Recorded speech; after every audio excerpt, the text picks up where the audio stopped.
Rightio. Hello. I Hello. know it's been a while, like always.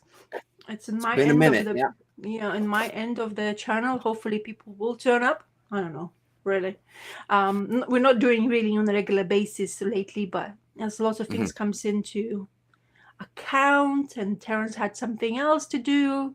I hmm sometimes have to do something, and I actually so we were talking before about distribution and things. So, Yeah. Image books were delayed by 2 weeks in comic book shops in UK. Yeah. Wow. All the Image books weren't coming. So the book I was looking for the most. I know you have that as well. I do have it as well. Yeah. I was like, Somewhere. shh. Anyway. Yeah. Go No, I on. saw your video and you were showing this off. I Oh, was you like, did. shh. Okay. Yeah. And then I was like Yeah. I thinking, got it shit. here in case we talk about stuff later.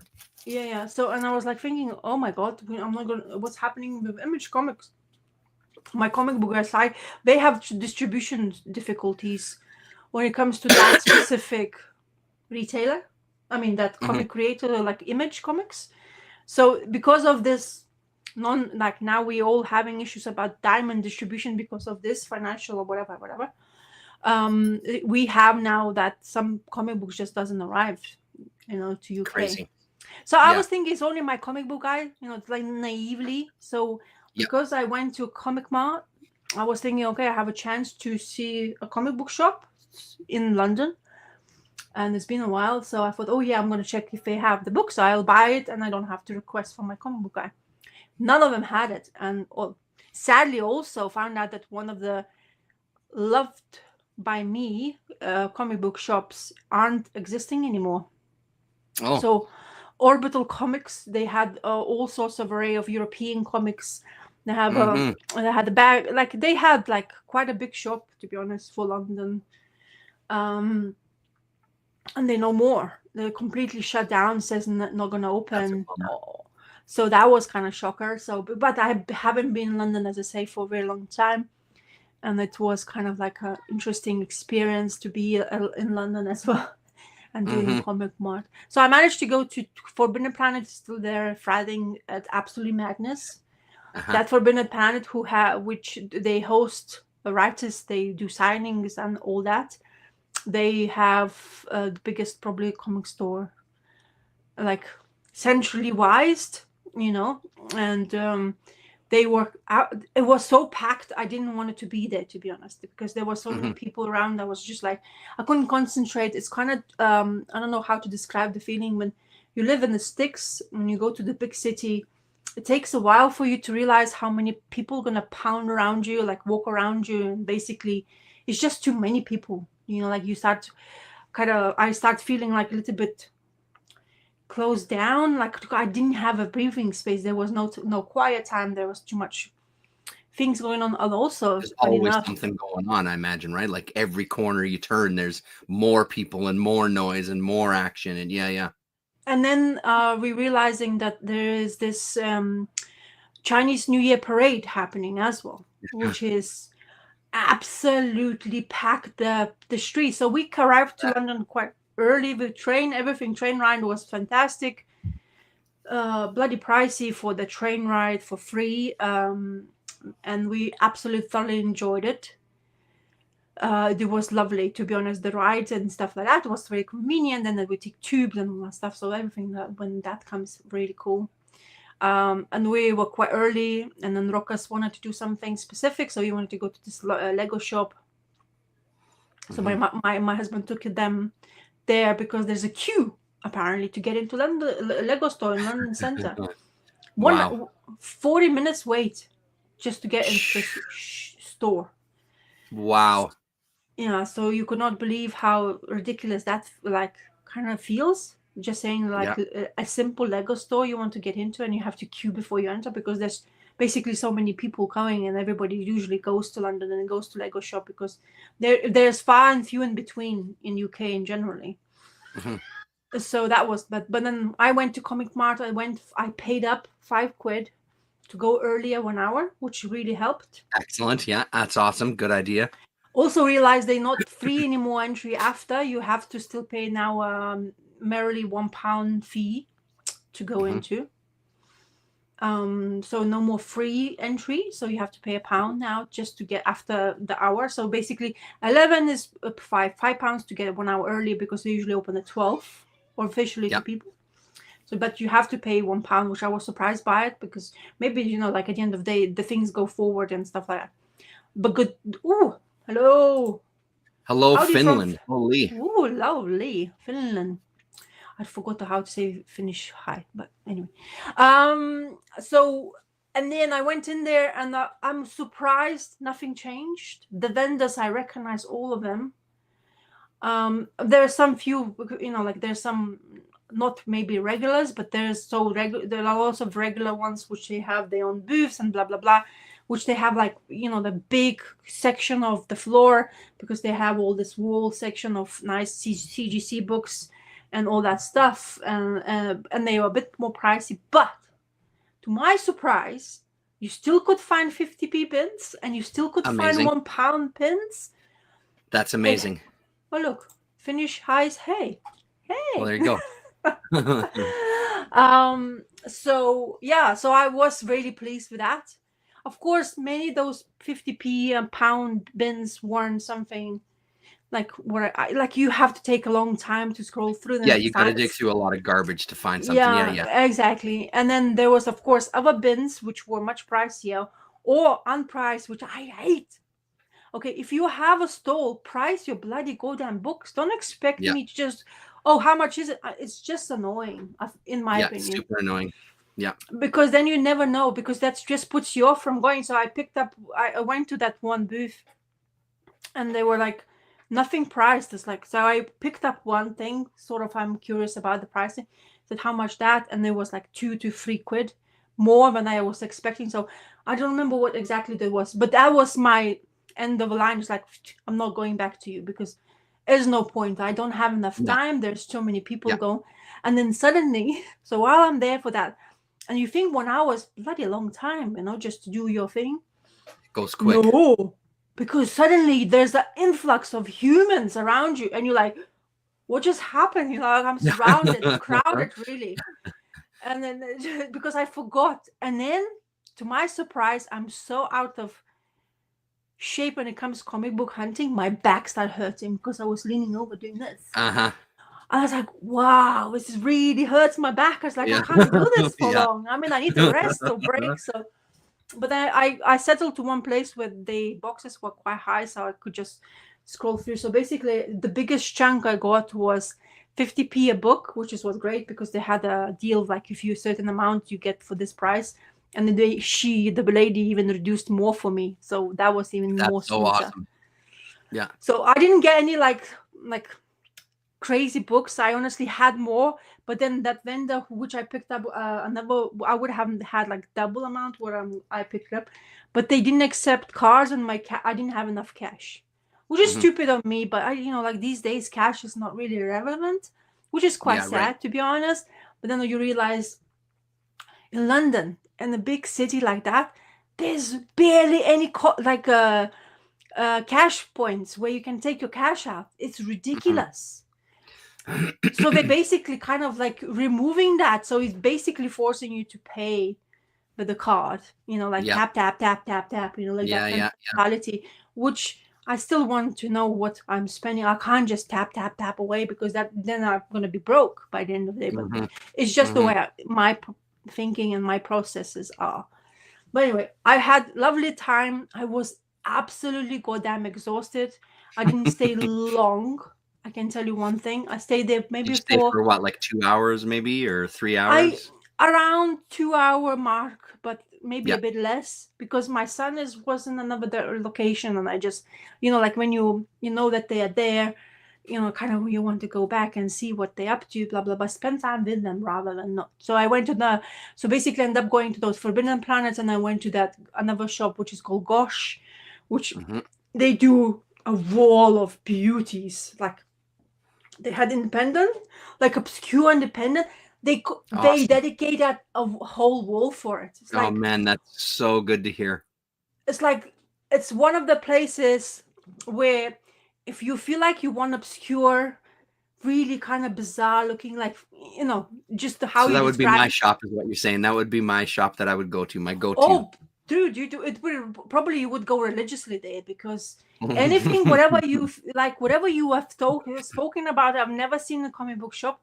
They had it. Yeah, crazy. But the prices are quite the highest probably of the comic book shops. They don't really like to reduce price. They do have sales. Don't get me wrong. They have sales. And they have this beautiful amount of collected editions on the first floor, and the basement is comic book related completely, like back issues / comic shops. So, awesome.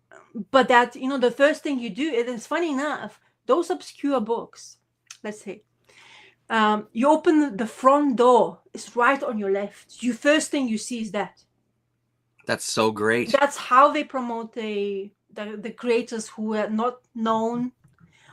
That's how they do it. Just they open the door, first thing you see on your left, because that's how the door opens. So of course it's like they on purposely designed that. So you open the door, you automatically will look at the left. You have to look at that. Is so amazing to hear that. That's so great. So if by any miracle chance you would be in London, I would take you to that shop and probably leave you there. And then you can, like, just have come pick me up the next day. Yeah, because honestly, it's just, I was like I was doing this, and then I was like, I'm tired already, but I cannot stop looking, because everything you say, it actually exists, because I see you showing in your videos. Yeah. But I never see it in like in my hands, and it's like, you talked about that, and I went to look inside just to see again what you were talking about. And I honestly felt like I was like, maybe I'm taking too long, because there's other people around me. But just I couldn't stop looking. I was like, geez, I've never seen that stuff like that, So yeah, it was amazing. Honestly, that Gosh shop is always have been the gem, and they are in Soho, quite next to actually. So in Soho, lots of like boutique shops most of the time. Lots of very trendy space, right? Trendy area. Very like clubbing, food. Right. Like coffee shops, and this one obscure little comic book shop, really. And honestly, it's next to the adult section. So there is the street. It was almost like a red market kind of thing, or Red Square, or something like, where the adult like sex toy shops are close to, basically. So that's how they are related. So it's kind of funny and hilarious, but in the same way, it's just really nice to see that they're still there. Yeah. And they were packed also, which is absolutely fantastic to see. And there was a queue. I wanted to buy something, but I just could not, because my back was so hurting.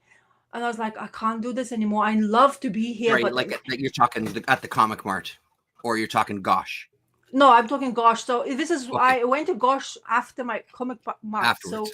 So so I was already tired, but I had to go and see what they have, because it's been so long I haven't been in that shop. I like to see that what they have, because as I say, they're amazing when it comes to that independent stuff, and people who you don't have a clue about, you will definitely find out, and you will like, oh, I like to pick this up, and this is great, like so it's really nice. So PP Poo Poo, that creator, what's her name? Caroline she was Cash. Like, Karen Cash was basically plastered right up in my face, and I was like, but I wanted to get it. Basically, that's the only one I was looking at. But then, of course, as I say, I just ran out of patience, and in London, big city, I'm not used to anymore. So I just decided that, what, it will be always the next time, and we are planning, hopefully, visit again this year several times at least, I think, because of family coming to visit. So will be a chance for me to go there back. But it's honestly felt, it was honestly mesmerizing to see. You don't see that in comic book shops. Forbidden Planet doesn't have even nothing. Honestly, it's everything. Your Image, DC, manga, all your mainstream stuff.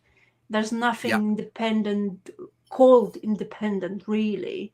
So when you go to the comic book shop, which is open to all of the stuff, and more so advertising so well towards creators who you don't have a clue about, right there, right in front of your face, when you just open the door, it's amazing. I feel like this is how you want to be advertised, like this is the store who wants to represent all rather than just one.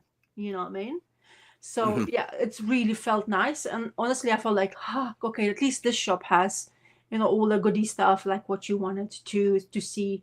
Because Yeah. Orbital they even had the whole wing promoting independent creators, European books, all of that. So actually the whole section was dedicated just to that. So you never got confused where everything is. You don't have to look in the go. So they designed the shop really well, but they don't exist anymore. So I think the pricing and rental stuff is going through the absolute roof. I don't know Yep. how anything can be in existence, especially cities like that, because you see all this like shops which you want to have, because what you think is like those boutique places where you don't unconventional stuff, nothing what's in the high street, in the city center, plucked in the city center to do that. And I as I say, I can't imagine what kind of rental prices they have to pay, but it's nice to see that there's lots of influx of people on the weekend. Yes, maybe that's what it is, but I hope they had more people coming in throughout the week, because now with having only 2 comic book shops right in the center, is quite sad, to be honest, because there was free and it was lovely, because they were like a nice like triangle kind of thing, like almost Bermuda, like the proper triangle, so the way you had to walk between 3 of them. But now it's only 2, which is, like I say, quite sad as a comic book Yeah, fan. totally. And I mean, it's hard. Hello to Donald Rex, by the way. Hello Oh there, yes, Donald. hello. It's tough. Yeah, I mean, it's really tough. It's like you're dealing in an area selling stuff that people do not need. It's not a necessity, right? It's a luxury item to some degree. So that's a hard market to keep. And then as far as like the prices for those independent stuff, even for me, that independent and self-published stuff, it's expensive in general because of they don't have the infrastructure around them. They're putting their own money in, et cetera, et cetera. Costs for them are really high, But I mean, the thing is, it's just so rewarding. It's so great to hear that there's a shop that's their layout. To me, that's a comic shop that needs to be supported in any way, shape, or form. As a matter of fact, I'm thinking I maybe need to check them out online there. Oh yeah, they do have. They show all the prices. I told you about Kamui. They were having those, but their prices were like almost way more what I was, like paying as well. But like at the end of the day, for the Eclipse single issues, they were expensive. No. I'm talking about that collected one. Just that collected one. Okay, yeah. So they did have it, and they had it advertised really easily as well to see, which is great. I was like so they have they're really good. So you open a door, right there, those underground independent stuff, or like people who you don't really know. Then you walk straight away, you see the tills on your right. There's collected edition, like wall of that, like your typical like Image, Dark Horse, all that stuff, Marvel, DC, blah blah blah, all of it, everything, whatever you can think of. And then they have this tiny corner for kids, every single kids related book. Amazing. So they're not afraid to say like, yeah, this is yours, but then wait, we have for your child to go in there and wonder, because there's a huge wall, all the stuff, whatever your child between, let's say my kid is 6 onwards, easily to get whatever he wants to read between That's that. great. So good, man. And then as I say, they have downstairs, which you go in, there's in the basement basically, and that's all your comic books, like your pull list stuff, all that Marvel, DC collected editions, another wall kind of thing, and then back issues, and then manga. And don't forget, they still have manga as well. So that store, like square meterage, is probably quarter of Forbidden Planet. It's kind of small comparison. Maybe, I mean, because between floors maybe it would be a bit bigger. But when you see Forbidden Planet and you go to Gosh, it's like, wow. It's like small. You know what I mean? So anyway, so yeah, it was really cool. Honestly, it's been a very good, entertaining experience. Very tiring though. I honestly bust out of pee. It's like, I don't want to see anybody. I don't really want to talk to anybody. I'm okay. I just want to see my books, and like what I've got. And I got something I always wanted to get. when it comes to one comic book creator, because I've been looking for his stuff for a long ass time, especially like anything, whatever he done. Should I show you that? Because I haven't Yeah, read them. make yourself big. Let's see. Okay, let me. Enough of the teasing. Let's see what you got. Yeah, I know, but I didn't really organize myself like an idiot. Oh, come on, Rasa. Even better. Sorry, I'm out of shape, when it comes to that. Oh, come on. Okay, is it Comics Fan also said earlier, a new comic shop in Las Vegas, they have the long boxes high, which is good for a back. Yeah. And those are the places I love the most too, where they have them where you can sort of stand straight up. The problem is that everything that I usually want to dig in, the people have in boxes that are on the floor. So it's trying to like get down there and get those. Yeah, it's wild. So the person which I basically end up going into because of this space, and so there you go. Yeah, awesome. So Darwin Cook. That's cool. I have not had like a luck with Darwin Cook stuff, anything related to his work, especially finding for damn cheap stuff. Yeah, it says Will's Eisner's Spirit, but it's Darwin Cook and J Bone, which we both like. Yes, Clarence. So he was in this time as well. Yes, Darwin Cook, man. So I didn't find #1 issue, but like I can do digital things, so I found digital #1. Which I can talk about because I've read it. So I'm gonna start reading this. There's about 35 issues. Of course, I haven't found them all, but honestly, I was very surprised because like I've found #2, then #3, and then it was going. Like, look at this. Look at. I love that cover. It's such a fun series. Like, it's such a fun run. Yeah, exactly. And it's because of Darwin Cook. Anything Darwin Cook related, it's very difficult to find sometimes. But even when it gets to the Sergio Aragonés stuff, it's still pretty good. Yeah. And then 6, I don't know how far do you think he went for? Because I know the series has 35 issues. I'm not really sure. I know that I've got them all, but I don't know the number that it went to. #8, and I went like this, like just I could not believe it because they were all in order apart from issue 1. It's like 10. Oh, look at that cover. 11. Look at that, man. I mean, come on. Dave Stewart as well in colors. I mean, who wouldn't like Dave Stewart in colors, man?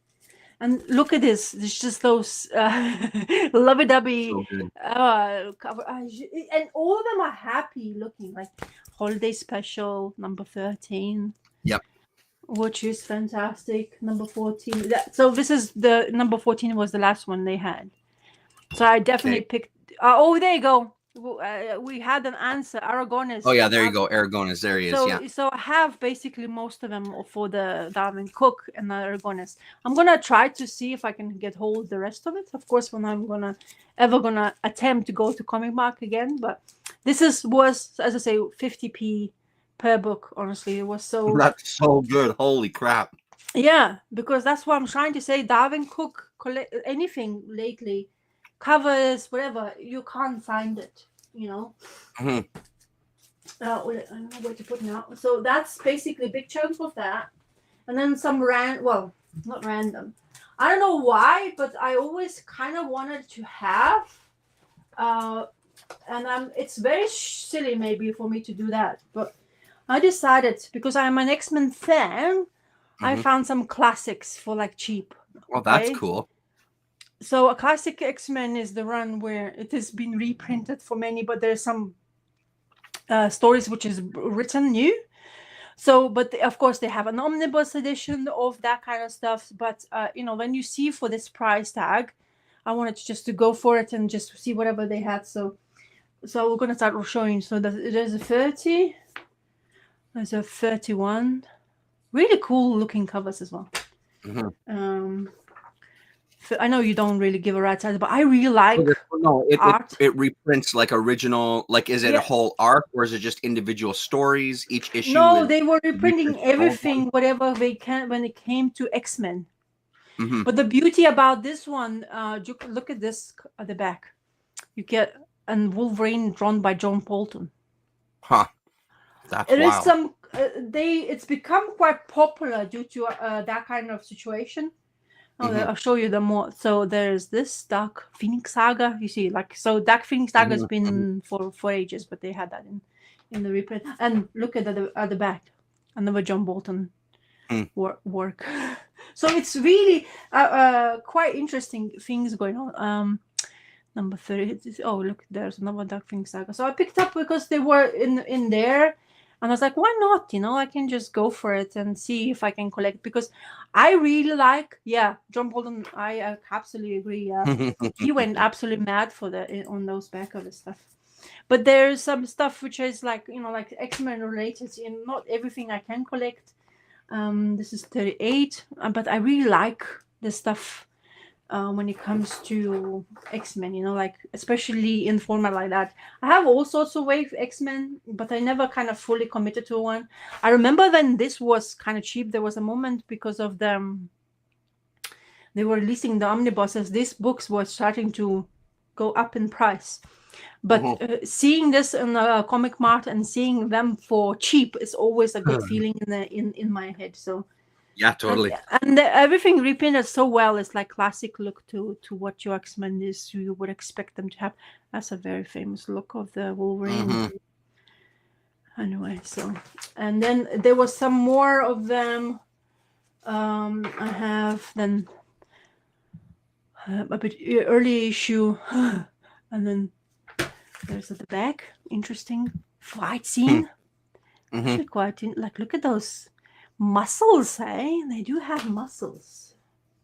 It's John Bolton again, yeah. So apparently he did quite a few of them. Let's see this one. Let's take that stinky bag out. Yeah, it seems to be he covers the back 22, and he's John Bolton in the back. Very nice. And then of course the earliest I found is number 5. Oh, sweet. And the Bolton's very not acid-like Colossus, very stoic-looking Colossus, very proud of himself.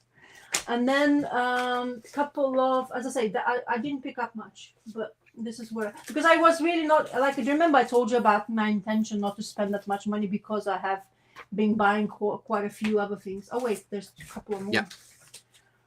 26th. I mean, if that's 50p bin stuff, you're making out like a bandit. Yeah. That's why I like this a lot. This cover is freaky. It could be Joker, really. Oh, look at it. And his tidy readies. Eye candy for you people. Look at it. Yeah. Shiny body. And also, random, because it's number 1. It's 4 issues. I don't think I have. Oh, yeah. One, I found this one. I looked for all 4 of them, but unfortunately didn't have. Look, Karate Kid it's action. Not easy to find that run, that Wagner run. It's a tough one to find, the whole thing. Is it? Karate Kid action figures, man. Sweet. It's very wordy, but I enjoyed it. But it's very wordy from what I remember. Oh, look at that. Yeah, right. Yeah. A primal example of how. I have an Uncanny X-Men reprinted with new cover art, which is better than original cover art. Oh, lovely. Cool. Yeah. So as always, I see Demon. I've seen quite a few things I wanted, like oh my god, I'm blanking. The thing I draw you. What is it called? The Spirit. Yeah. So I no, the thing I draw you, the green guy. What green guy that you drew for me? Yeah, the painting I did for you. Recent the painting. Yeah. Sorry, I mean Spectre. Sorry, I said Spirit. There you go. So I saw Spectre. In my mind, it was Spectre, but my words said Spirit. Yes. Because I showed Spirit before. That's the problem. And then I put 2 random Green Lanterns because I've been craving Green Lanterns, and I don't have those in my collection. And I really like Green Lantern generally, so I randomly pick if I see them. As I say, cheap. A random. I don't know why I picked this up, because I thought it's number 1 issue, but it's actually 4. Issue of 6, League of Extraordinary Gentlemen, Alan Moore, Kevin O'Neill's work, which I really liked. to be honest, but I never had it in a single format. Looked for more. Unfortunately, they did not have more of that, but it's really cool. I really like the art in here. I mean, it's just nice, and it's very feely, and it's Alan Moore, and it's, you know, generally, I don't think a very well received story, to be honest, by what it means when I don't hear people raving about it. I've no. I mean, when I have people heard talking about it, they don't pan it either. But it's not one of those Alan Moore books that I hear a ton of people talking about. Yeah, there's lots of Alan Moore extras, so I guess it's another thing quite interesting. But anyway, I was looking, like I say, I see something I liked. I guess I thought maybe it was #1 issue, but of course it wasn't, and it was number thingy. And then of course, as I say, I've seen Spectre, and it had Swan Thing, but then that person wanted to. I agree with you, by the way.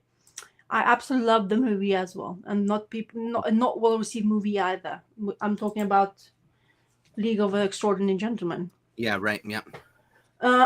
But one more. So this is the last book. Oh, nice. But it's a book 1 of 6. Nick Fury versus Shield. It's a painted cover. I really like that. It's that prestige format from Marvel, which you don't see that often. And the art is really good at the inside. I always like this prestige format books, especially of course if they're cheap, I will get it, because it's just another thing is it's easy to risk on them because I don't know nothing about this story.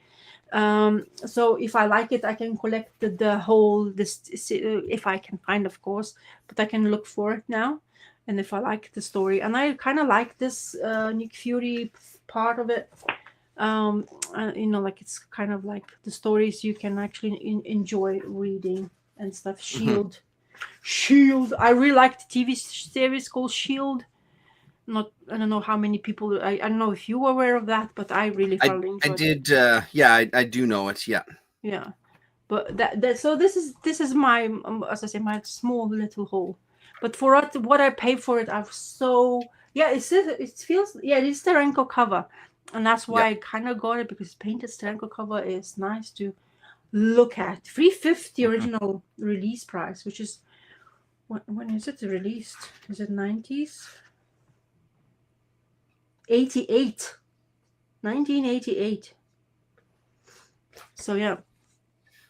I mean, I tell you, I miss traveling just for like for those kind of things, like looking through dollar bins and just various bins in another city that you haven't seen a million times, you know. Like it's pretty exciting.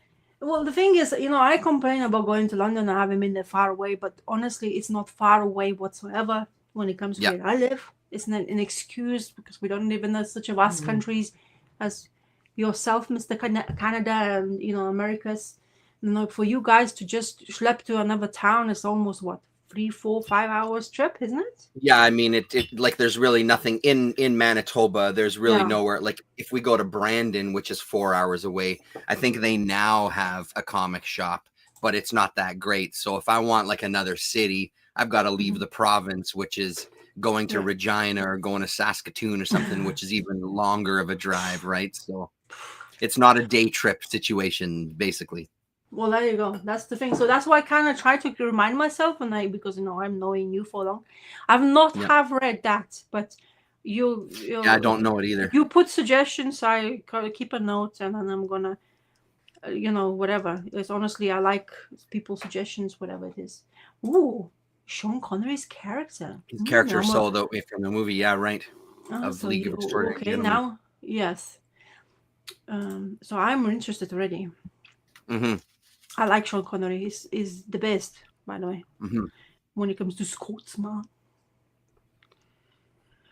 Yeah, so it was pleasure. Honestly, it was a pleasure to be in a place like that, because, you know, like, even though it took so long to get there, but I think doing that gap for not being in there for so long, it just makes me feel giddy again and I get excited about things. It gets me get that itch scratch finally. For a very long time I've been really wanting to do that. I've been to some random comic book shops, don't get me wrong. I found some randomly, not in my area, but, you know, drive away somewhere, not not far distances away. But I would, because I don't, like I don't drive, I don't do that kind of thing. It's actually in a way good, because I realized, so if I would have a comic book shop nearby me, goddamn, I would be there daily, and that would be very bad. Yeah, Because right. then I would get so, enthralled in the world of comics that I would not know how to leave it, because I get super excited. I was so chuffed to see that Comic Mart. Honestly, the minute they showed, like, if they even give me like a nightclub stamp just to prove that you paid, it just felt so weird, just childlike kind of feeling. But it's just so good, because it's just like, you know what, I'm going somewhere which I'm going to enjoy everything. And honestly, prices of some vendors were very competitive. What I've seen lately, like I'm talking about online prices, which is why people like going to that Comic Mart. I think if you want to, like if you at least want to commit to doing single issue collections, that kind, like they come out to do like what, 4 or 5 a year, those shows. That will sort you out collection throughout the year, man. You would find at least something to read. And honestly, as I was mentioning to you beforehand, is that they had independent stuff as well, like old collected magazine trades, like like strips, like what Donald X is loving. I've never seen that. So it seems to be they opening it up even more to everyone they possibly can cater to, which is also makes it very exciting. Because I looked through a lot of stuff and I was like, oh my god, I mean, my eyes were like marbles. I didn't want to commit to price by buying it, but it was so good to finally feel it in your hands. All that stuff, just to just see what inside. And I went to those like Forbidden Planet, and I went to see all the like single issues I can't really see before I purchase. Honestly, I was so surprised how good. You know that the run now they're doing it with what is his name? It's a Green Lantern writer, but now he's just doing his own stuff on Image. Why am blanking his name? Oh, why you are Geoff Johns. So he's doing Geoff Johns. So he has his own little world now created with Image comic books, and he has Red Coat. There's something Junkyard Joe. Right. And then there's another one, I think it's coming out now. So I looked at the inside the art, and honestly stunning. I loved everyone. So I just wanted to see what's inside, because I see some like Damien talks about it. But when you, as I say, you physically touch it and looked at it, makes it very big totally difference. Different experience. Yeah. But he has really good artists as well to work for. And honestly, I could read it, all of them. But like, because I don't see it, it kind of actually really Geiger. Yes, correct. There's another very famous, apparently really good run of his. So so if you want to be curious about that, just look inside the art. Really cool, like really spot on artists, basically really picking it up. Anyway, but my pull list, which we're gonna talk soonish about, I loved reading every book I get as well, because it's been 2 weeks maybe since I read any. So every single, even Turtles, Terrence, can you believe? I don't have bad thing to say about bloody Turtle book. You don't have? No, because I cannot believe. I saw something I should have showed as well. I cannot believe I don't have nothing bad to say. I love this. Really, this is the continuation from the Jason Aaron stuff, or this is still the Jason Aaron stuff, rather, right? This is Jason Aaron stuff. Really? What issue number is it at now? 6. Okay. So he has this. Make yourself big again. Let's see the. Yeah. So he. Oh, I wanted to stop talking so you can start, but anyway. No, go ahead. So, Juan Ferreira is the artist he picked. Because of what is his name? He's the guy who they planned to have him. He wasn't part of it. I heard IDW in generally having huge issues when it comes to actually floating as a company. Okay. Apparently, they in quite a few debts, and even they saying even the Turtles one make them survive. At least that's what the common Mm. sense is about Mhm. IW in generally is, which is quite sad. So I don't know how far my turtles will go. Even do you think this kind of book would make company make money, but apparently they were in quite a bit of a debt already, as far as Mhm. whatever I hear rumors around internet. Anyway, so let's talk about turtles. So Jason Aaron. So I, like when you don't have high expectations, just go in Yeah. and you like. So this is the art. Fantastic. Honestly, for turtle books, it looks a little bit Mhm. more not polished, but well designed, and knowing how it feels really kind of like a turtle book you're supposed to have. They pay attention to each panel, not like those first 4 issues, to be honest, with different like artists they had introduction to this series. Yeah. I felt that the guy Juan Ferreira has every single idea how to deal with his turtles and what kind of representation he's going to put on the piece of paper. So everything starts, we have that bad guy, and they all meet together, of course, from the last issue. Even you read, I think. You read it, then they all bunched together. The first 4, yeah. I just read the first 4. That was it, and then I gave up. Yeah. So, but they all came together because of that situation, because Hand is involved. And of course, we have a mayor who's basically going to be basically like Kingpin, even though once again we are in New York and we are in kind of the Daredevil realm, Hell's Kitchen, as we call it. We having a bad guy who's absolutely took over completely. And what it shows in here, you actually see the complete and utter control over the city. So they bitching and talking to each other like brothers they are. They really splinter to a point of no return. They actually fight with each other, like pulling punches. Raphael, he doesn't agree with anybody. He's like, I am a one-man band. I can do this. Yeah, right. But and they say to them like, no, but you the one who killed the guy. Like the issue we got of him, who basically you killed the warden, or they not he did it, but they blame him for death of the warden of the prison. And that's continuous in this one, the sewage talking, and then you see the scene where the guys are the ninjas are coming after them, and it's like, what?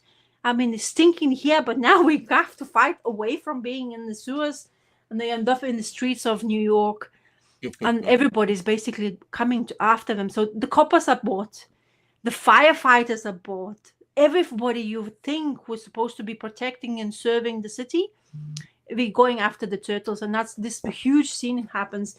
And what I'm trying to say, why I liked it this much, is because the way the turtles were talking felt like turtles, the way the bad guy and the people who is deciding their fate, or what's going to happen, how stupid are you, you're not welcome in the city, but now you entered. How sad to see Leonardo and talking to a dead rat who he thinks is his dad from one of the other issues we have. I remember that. Yeah. So in here it's even more like, and they were telling to Michelangelo to shut up, because Michelangelo wanted to just spit it out and tell him, this is dead rat you're talking to, like, and shut up, don't say that, because he's proper lost it there, Yeah, like he's the barely guy he's barely there. Because he was basically fighting for those animals. He was engaged in this fighting ring kind of thing, and where he was basically malnutritious. And one thing I tell you, the malnutrition part of him is so evident in his, and I really like that it is, like, and also their situation, the people, April, like going, she's hiding, but basically in order to see people, then the way it just really looks like this scene, like here he's losing it, he's about to be like, he's been punched, he's like going crazy, he's holding this dead rat and saying, what are you talking about, I'm going nuts, and he's like having this realization that something is really wrong with him, kind of thing. And while the fight happens, they still fight between each other. So it just, as I say, I don't know why, maybe I haven't read this comic book in a while, but like, look at him, how like all of them are looking like crazy. but he looks absolutely run down. It's like aged completely to a no turn. So in comparison to what those other brothers experienced in those 4 issues, he had the worst. Because he absolutely shouldn't be like look evidence. All four brothers, and look at him. Look how skinny he is. So That's wild. anyway, so this issue was, and we see the guy also is kind of like, as I say, very quiet actiony scenes in this comic book. But yeah, it's interesting. But then another thing, which is what made me excited, so there's this action monologue, so somebody speaking kind of thing, trying to like, you know, like talking to the brothers, kind of like some head or you know, something. So Splinter is talking to them in a way. I mean, it's not really disclosed. So is he coming back to Turtles book? I don't know what Jason Aaron's plan is, but finally I got the Turtles book. I thought that this writer, of course, more than capable of writing it. Yeah. I don't know how committed he was, because it didn't feel like you had the idea in first 4 issues. But by issue 6, it was almost like he had to do those first 4 issues because he was kind of instructed to do so. Like, hey, yeah, we'll get into your story in a minute, but you got to do this because we need to make some coin, you know. True. And then, of course, you have that there's slew things. And then the lady who left the Turtles with 150 issues, Sophie Campbell, she's doing her new work. It's called Mothra. Ooh, Mothra. Sweet. That looks really cool. That's a great cover. Yeah. So that's another thing advertised. But honestly, yeah, wow. Surprise.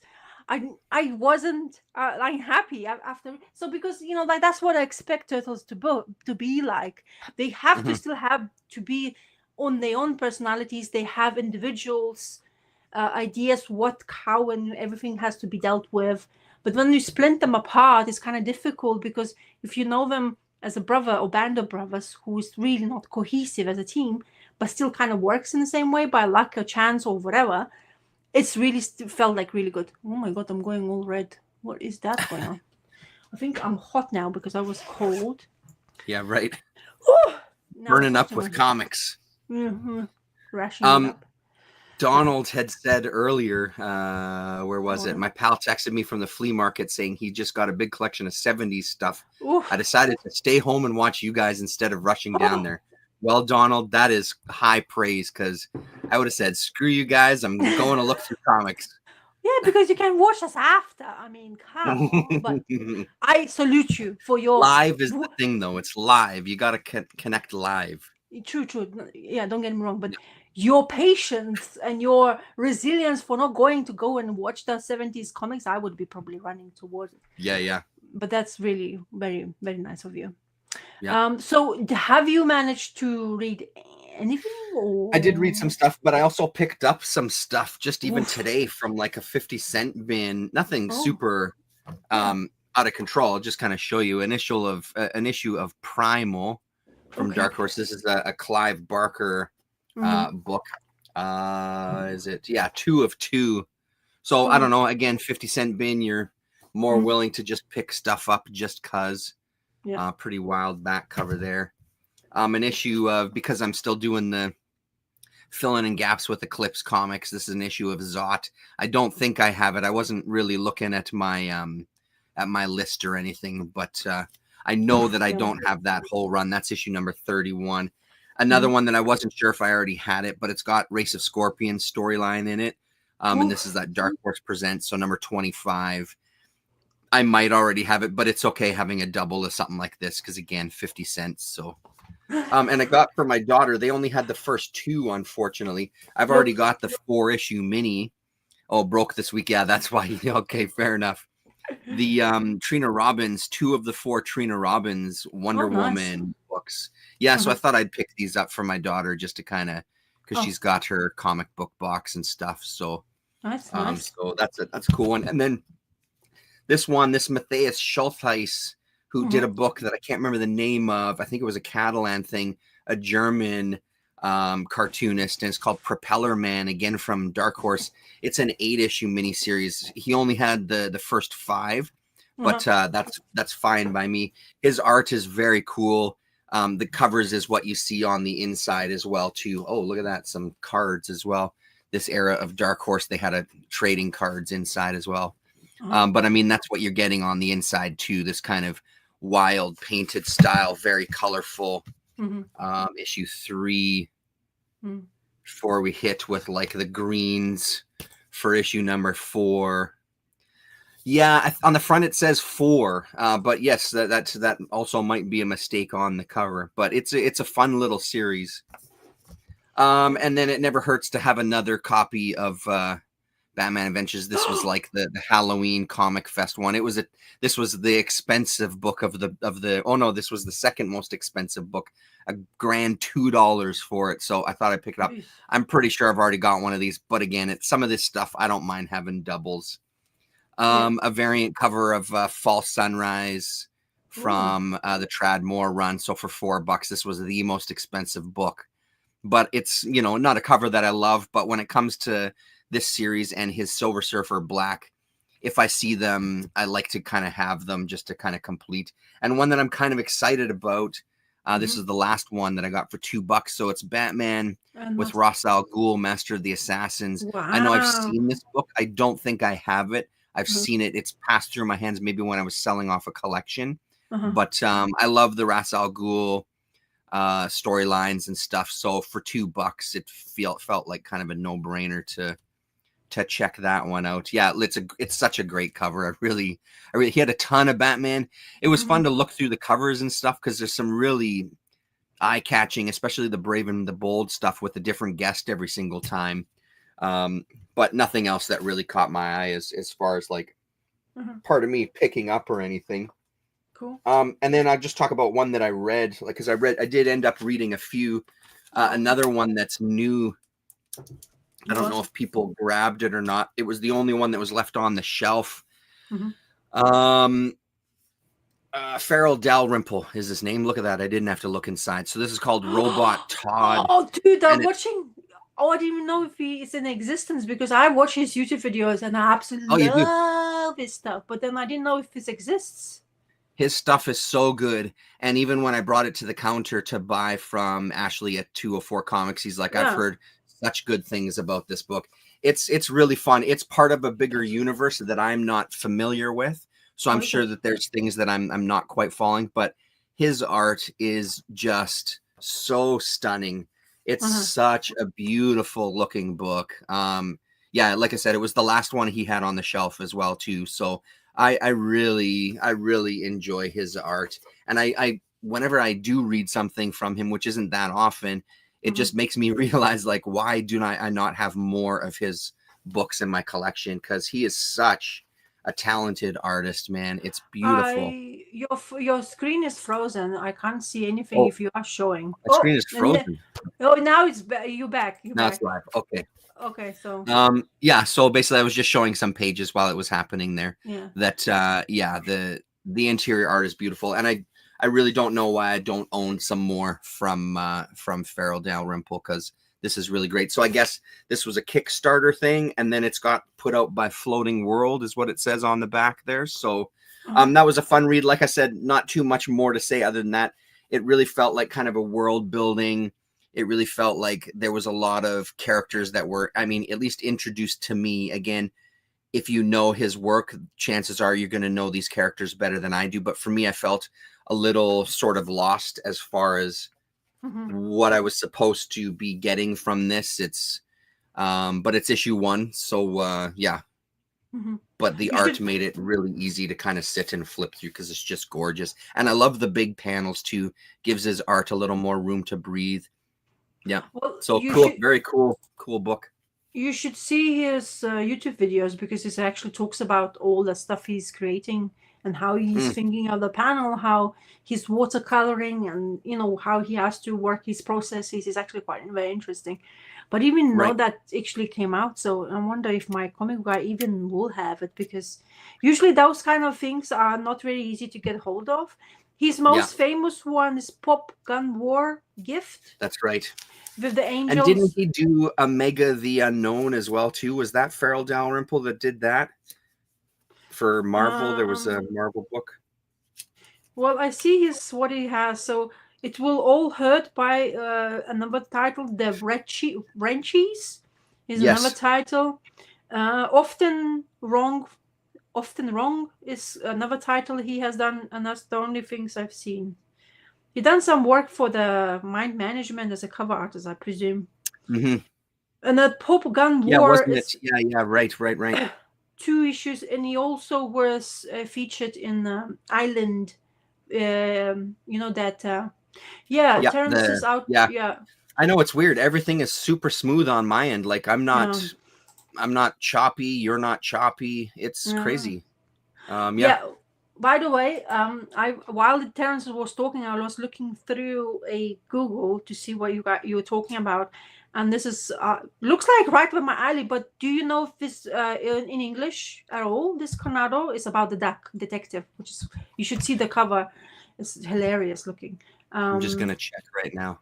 Yeah, created by Benoit Sokal as the artist. Looks really fantastic to be honest. So do you know if it's Duck as a main character? Yeah. But do you know, Oh, because what I've seen in here is everything French, nothing in English. Is there translated versions of that? Would be nice. Oh, oh, cool. Yeah, I do not recognize it. No, I'm seeing images now, but yeah. yeah. Because Yeah, that's it doesn't all. look familiar to me. Whatever I see is all looks like French, and Like I an alcoholic unfortunately, private eye. yeah, it looks fantastic though. So thank you very much. I'm definitely gonna keep that. As I say, I like recommendations. So yeah, oh, that's really excited that because I was watching one of the videos, and he was saying that he's gonna release finally his first issue. He's far ahead of course, like how they create. They are far further down the line than what they release, but because it takes it takes a long time, and he does YouTube videos regularly, Farrell. So it's very interesting to see he has the clock as well on the video while he's creating. Oh, you lucky. You one of that, and you're like, Yeah. And there's probably German versions as well too. Yeah. oh yeah, the Portuguese versions, I bet there is. Yeah. And, yeah, and then we sods who don't do any other Yeah. don't have that version. Like, it's really frustrating. Yeah. Another two issues I picked up in there, which I forgot, which I read Swedish. Nice. Etc. Thanks. Yeah. Hurts. You're hurting us. It's called Boogeyman. I think there's 4 issues. One's Fatman Press, which is Scottish, which I never knew it existed, of course, because I'm not well aware. Okay, let me just show myself in so you can make format. So the Boogeyman, once again, John Wagner, Alan Grant, and Robin Smith. Alan Grant is famous for doing all the Batman stuff for DC, as far as if it's the same name, and John Wagner, of course, is another name. So as 2 issues. So I think there's 4 of them, as far as I discussed. I read both of his 2 issues, and it's about a patient who is put away into a institution, cuckoo house, as you call it, not very well. And he's escaped, and now he's pretending to be this detective / escapee guy who is basically causing a rampage in the streets because he's, he thinks there are some things after him, and he gets into situations where he shouldn't be part of, and the coppers are trying to find them, and they're using all resources available to actually apprehend him. And of course, between 2 issues, they still couldn't do that. Black and white art, really good.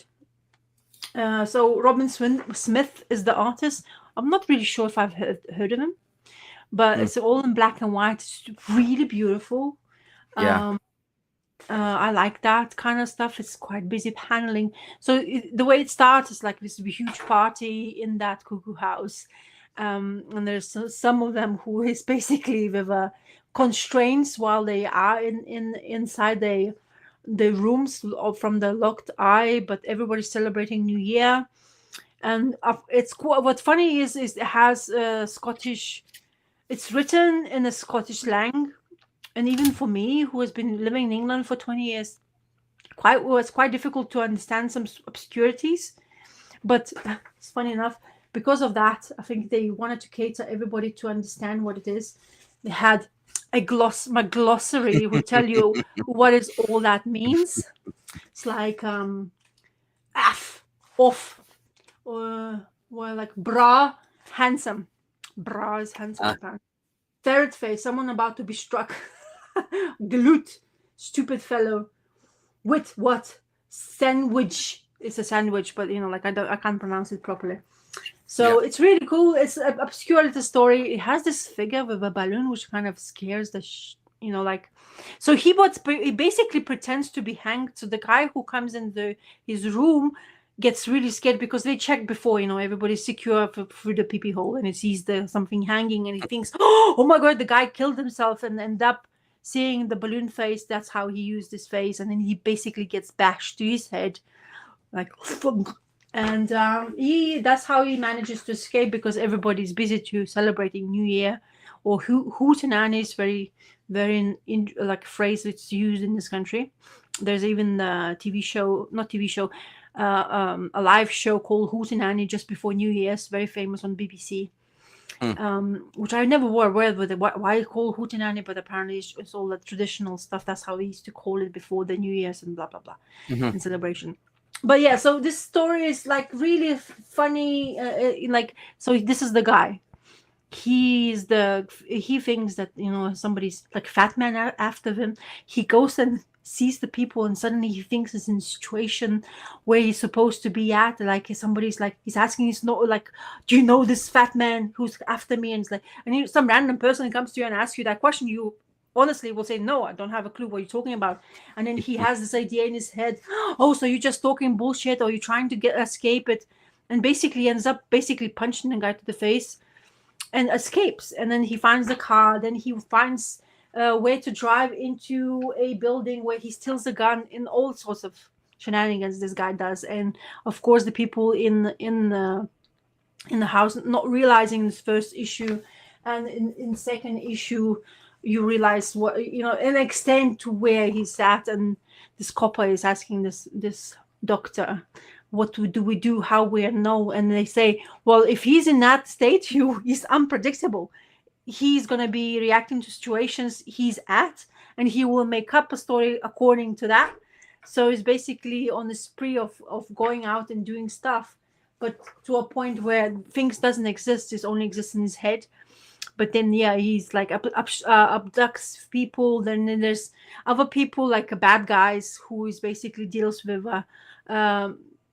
like stuff they sell, like they steal the whole truck of things, and then it's kind of funny, very, very easy to read, and art is really good. But now, because I have only read 2 issues, it's like, geez, what happens really to him? There's only 2 more to go, and I couldn't find it throughout the Comic Mart, those 2 issues.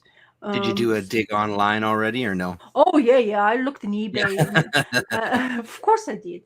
But on eBay, this is like what, £4 a pop, and I paid like 50. So it's kind of difficult, like to say, should I really? Do I really want to? But it can be something I can look forward to. I, of course, the only good thing I need to do now, and of course to remember, is to actually catalog and CLZ.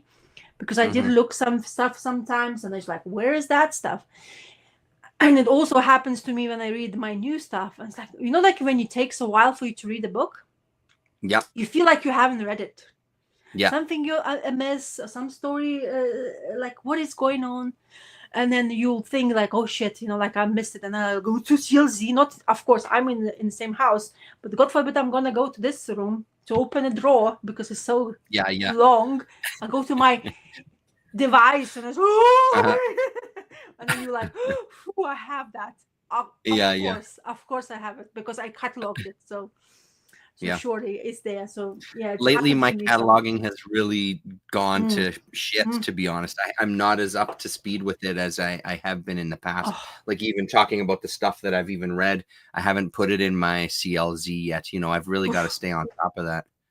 Yeah, because I have so it happened to me with one of the pull lists. So apparently, because sometimes I have like gaps between receiving, like sometimes I receive them in all chunk because there's something is not coming out. So I decided to receive every single book at the end of the month. Apparently, even my comic book guy and myself come together. I forget to order a book, and I forgot completely about it. So there's a gap in my collection because I forgot to order, and I was like, shit, really?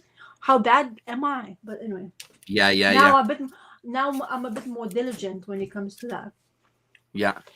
Your video is still pixelated, but just is it really? Yeah. Okay, hold on. Let me try something here. because it's kind of weird because it never happened. This is like a new thing because your video is I'll go look usually it up. very clear. Oh, much better now. Oh yeah, really? Yeah. Oh, okay. Well, there you go. Okay, I'll do that then. If that looks much better, I will not touch anything else. So Oh, one of okay. the other new issues I got when I went to 204 Comics was this Gotcha Man Only Ah, One Earth miniseries okay. from Mad Cave. Is that what it is? Yeah, Mad Cave. So I guess they're doing a lot of Gotcha Man stuff. Uh-huh. I know the title. I've never read a single issue of this. I Mm-hmm. think it was an anime as well. There was something about this one that I don't know if Paulo Costa will watch this in the future. There was something about this, probably the race cars, that really was like, Paulo Costa would probably love this book, so I should give it a shot. And Mm-hmm. honestly, it was pretty damn fun. I'm Yeah. curious more about the Gatchaman universe in general, especially the stuff Mad Cave is doing. But the Yeah. art is pretty gorgeous in here, man. And when Mm, we get into the race itself, let me yeah. find a couple of good pages. Like Mhm. we do get some good kind of race car action, Yeah. you know. So there's an entire universe here that I'm not aware of by any stretch. So I won't even try to do this justice by talking about it. Other Mm, than this was a total blast. It was pretty fun. Like we talked about earlier, I had a hell of a week this week. So I think that might have also contributed to just sitting and like completely shutting my mind off about everything else and just getting into this. yeah. So one of the things I do love about this is Mm-hmm. at the end, they give you a really nice layout of here's the Gatchaman stuff that we're producing. Here's the Yeah. schedule for all of it. Here's the, is it going to be a 4-issue miniseries? Is it an ongoing? What month things are coming out? So it sort of maps it out. I'm assuming that there's some sort of like it says down here, one continuity, infinite adventure. I'm assuming that there's some sort of through line through all of this stuff. Yeah. But it's nice to get this kind of layout of, okay, so this is what's all involved, and this is what issue numbers the other stuff is on too. Like the main series, January and February. So number 7 has come out. So it was pretty fun. The cover is a stunner. The Mm-hmm. interior art is really cool. It has a real nice mix of kind of modern indie with some Yeah. of that anime / manga type of Mm, vibe to it. Yeah, so super fun. And the cover is really, really great. I love that cover so much. And then a yeah. very simple back cover as well, too, just with the logo on the back there. So, yeah, Mad Cave. I think one of the good things about 204 Comics is he really does well in trying to get in some independent stuff. And again, like that Robot Todd, which was a Floating Mm, World comic, he's gotten Floating World stuff in the past. He doesn't get a ton of that stuff in, but he's also not shy to bring in some independent stuff and stuff that isn't kind of from the mainstream. It was funny. They're looking to get involved with this year's big convention. And he asked me, he's like, so we're trying to bring in like writers and artists. We're working with a company, yada, yada, yada. Who would uh-huh. you like to see? I'm like, Ash, I'm the wrong guy to ask. Like, I would love to see like Ian Bertram. I would love to see like Yeah. Trad Moore. So I did throw some names at him and Yeah. said, and tried to sell it as like, Yeah. I mean, Trad Moore, he's done stuff with Marvel, so he's a mainstream guy, isn't he? Ian Bertram, Little Bird, Precious Metal, that stuff's popular, isn't it? That's Image. Yes. So he threw out some names. I don't want to say anything because nothing is confirmed, but some of the names that he did throw out would be kind of exciting. One of them that Oh I will wow. kind of say is he was throwing out the name Frank Miller. And I said, well, then Trad Moore is a perfect mix with Frank Miller because they worked on a Batman book together. Yes. Because I'm like, so then do they represent Trad Moore? Because it would be killer to bring both of those guys in. Because Yeah. boy, oh boy, would I love to meet Trad, and I'd bring some stuff. I would buy a sketch. I'd look to get a commission, all sorts of things from him, right? So, but it was funny that he said that. He's like, "Are you gonna go this year?" I'm like, "No, I wasn't gonna." But I mean, if you bring in a bunch of good Yeah. people, then yeah, I'll absolutely be there to support that. But otherwise, after last year, I don't plan to go back, unless I get a free pass again somehow. So, Oh, yeah. interesting. But then, yeah, it's because too much other things that now gets involved and it's pricey, isn't it? Well, The it's so ticket. expensive. That comic convention is so expensive to go even for just one day. And it's just, there's not that many comics. And then the people that are there selling comics are all guys that I know from town. and I see their comics at flea markets and at shows that cost me $5. It's like I ain't paying $40 to come in for a day. The only reason I might go back is to see that Japanese seller again, because I would love to see if he gets in more of those Otomo books, but those were really pricey. And then it's like, well, do I look at maybe ordering them straight from Japan?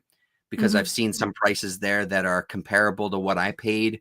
Is it maybe at the end of the day less than if I would pay the entry fee, then pay his Canadian fee? There's also the gamble of, will he have stuff or won't he? But if 204 Comics does bring in some artists and writers that I'm interested in, I would go and support that for sure. I'd maybe use my money to that end as opposed to looking to buy stuff from the convention, right? So cool. You know, they had the webcam issues. Do you think that's what it is, that we can't see it properly rather than your internet? I have no idea. I mean, as far as I know, my webcam, like the video I did last weekend, I haven't heard that it looked pixelated or anything. So everything is plugged in. I'm not trying to bother you on anything. It's just kind of, it's totally fine. Yeah. It's so obscure. You know, like I'm a problem solver, so my head is ticking and because I mean, nothing else is running in the background here. It's just this. I haven't done anything different, you know. I don't know, maybe do I try to sign out and come back in? Yeah. Well, can you remove is this camera part of your computer? No, it's not, and it's external, but the computer camera is 100 times worse than this one, which is why I never use it. Like it's pure garbage, because this computer is a really cheap computer. So that webcam on there is nothing whatsoever. It would be 10 times worse than this one. Let me try to leave and come back in. Okay, you leave and I'll just be by myself. 1 second here. Yeah. Okay, while he's signing back in, I'll show you guys what my future reads are. I am very into a Drawn Quarterly. That's what I am getting to read. I don't know if you guys have seen it, but I got Kamui the Legend because of Terrence, and this is Drawn Quarterly book. It's going to be collecting 10 volumes of these. It's really fantastic art. And just to show you, I don't know why I'm doing this, but yeah, I'm just showing you some manga art, which I am not very aware of things like that. I'm new to that kind of stuff. So, oh, there you go. Let's see. Much better. You see? Oh yeah, really? Yes, we can actually see it now, because it's so bad. Because now you're showing art, and you know we have. Anyway, I'm still starting. I'm showing some Kamui again, but because that's okay. Yeah, go for it. Yeah. No, because I have another Drawn Quarterly book called Roaming, and it's Gillian Tamaki and Mariko Tamaki work. This is library stuff. There you go. Sweet. Hello, Jay. Looks good. Thank you. Yeah. Kai is going to be your next big read. Killer. No, I have Kai as well. Have you read it? Number 25. Wait. What number is that? Because your cover is very different to mine. So. Oh. It's the standalone issue is what we're up to. Yeah. Number 25. Yep. Yes.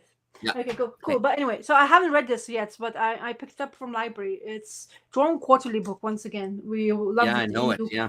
But I absolutely love this art. Yourself big there, yeah. So it has only three color scheme, which I absolutely love. So white of the paper, black, and then there's one more color, pink, 2 colors, pink and yellowish. Mariko Tamaki and Gillian Tamaki is always very cool. Sisters work together. I really like that.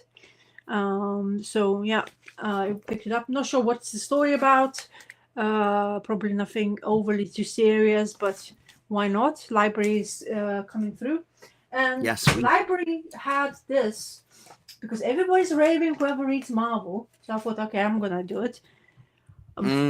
Ultimate Spider-Man by Hickman, because it's Hickman.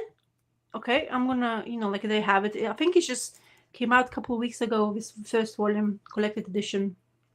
But everybody's like, oh my god, so excited about the Ultimate Edition Spider-Man again. This issue number 1 is really through the roof. But this is what I'm gonna read, by the way. This is just showing because while you were signing out, I just wanted to show you. Look, the black costume, man. Ooh, look. Look at that. It's quite nice and action, a typical Marvel. Not much reading going on as well, which is going to be very Yeah, breezy right. through. I'll go through it no time. Yeah. Anyway, well, because you mentioned Kaya, the standalone issue time.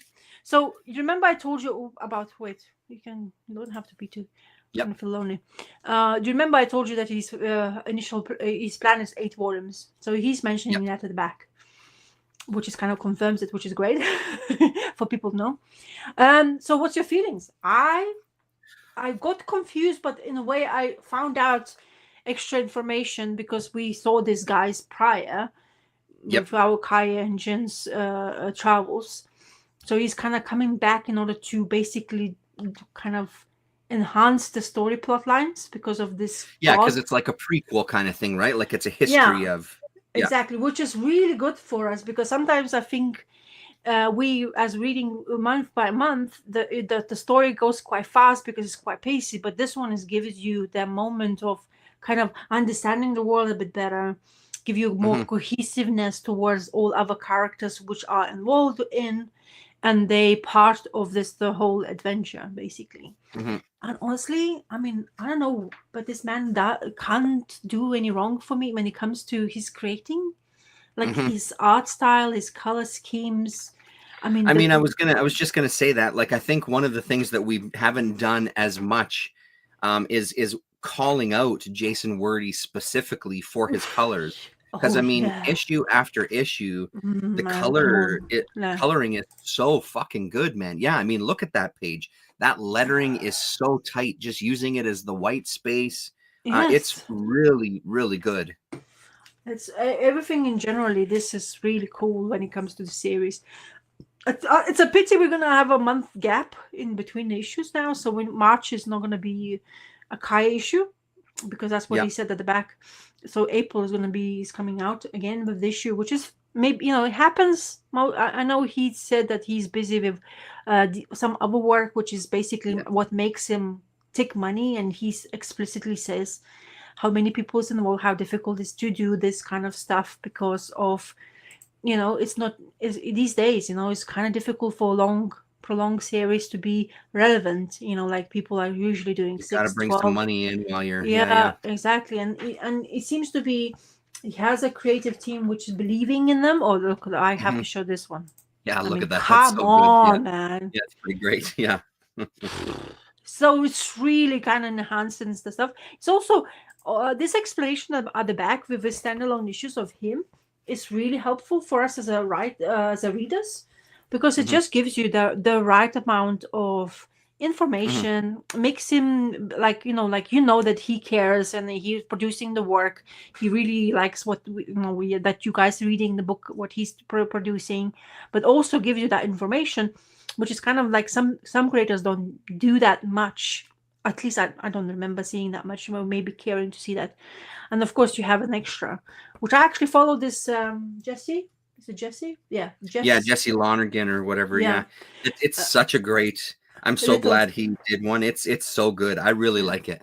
Oh, that's been one of the most fun things about these standalones is these kind of artists that doing this one shot. I just wanted to say something else about this page too. Go on. It really screams Samurai Jack and Gendy Tartakovsky. It's really I didn't realize it until you showed it on the screen. There's something about the simplicity that's very kind of Samurai Jack looking about that. Anyway, go on. And then he also has the letters, which he squeezes through, for people who is writing. And then he has some people asking about his music listening when he's doing. So actually looked Tribe Called Red. Yeah, they're so good, hey? I mean, I knew about them. The names are floating. I never know by names. I have to actually listen to it. Fantastic. They are really famous album. And then Apply by Glacier, I don't know how to put the back. So I listened to that one, and it's perfect for Kaya. It has that instrumental drumming sound to it. It's just like also kind of tribally feeling to it. So it's really nice. I was listening to that one while I was actually reading this, to be honest, because I was looking through the pages after I read it, because of course it's the last thing I'm reading is to seeing that page of people saying, and I sometimes have time, but this time I was glad because he's basically telling them what he actually listens to. And Yeah. also, it's very nice to see a guy from Canada representing a band like, or not representing, but mentioning the band like Tribe Called Red, because Mhm. at the end of the day, you Yeah, have to 'cause they're have, Canadian. because you have to have some sort of representation. So great. They did a really good track with Most Def as well. That's Oh, well dude. worth checking Yeah. out. Yeah, they're Really. solid. Like that mix of kind of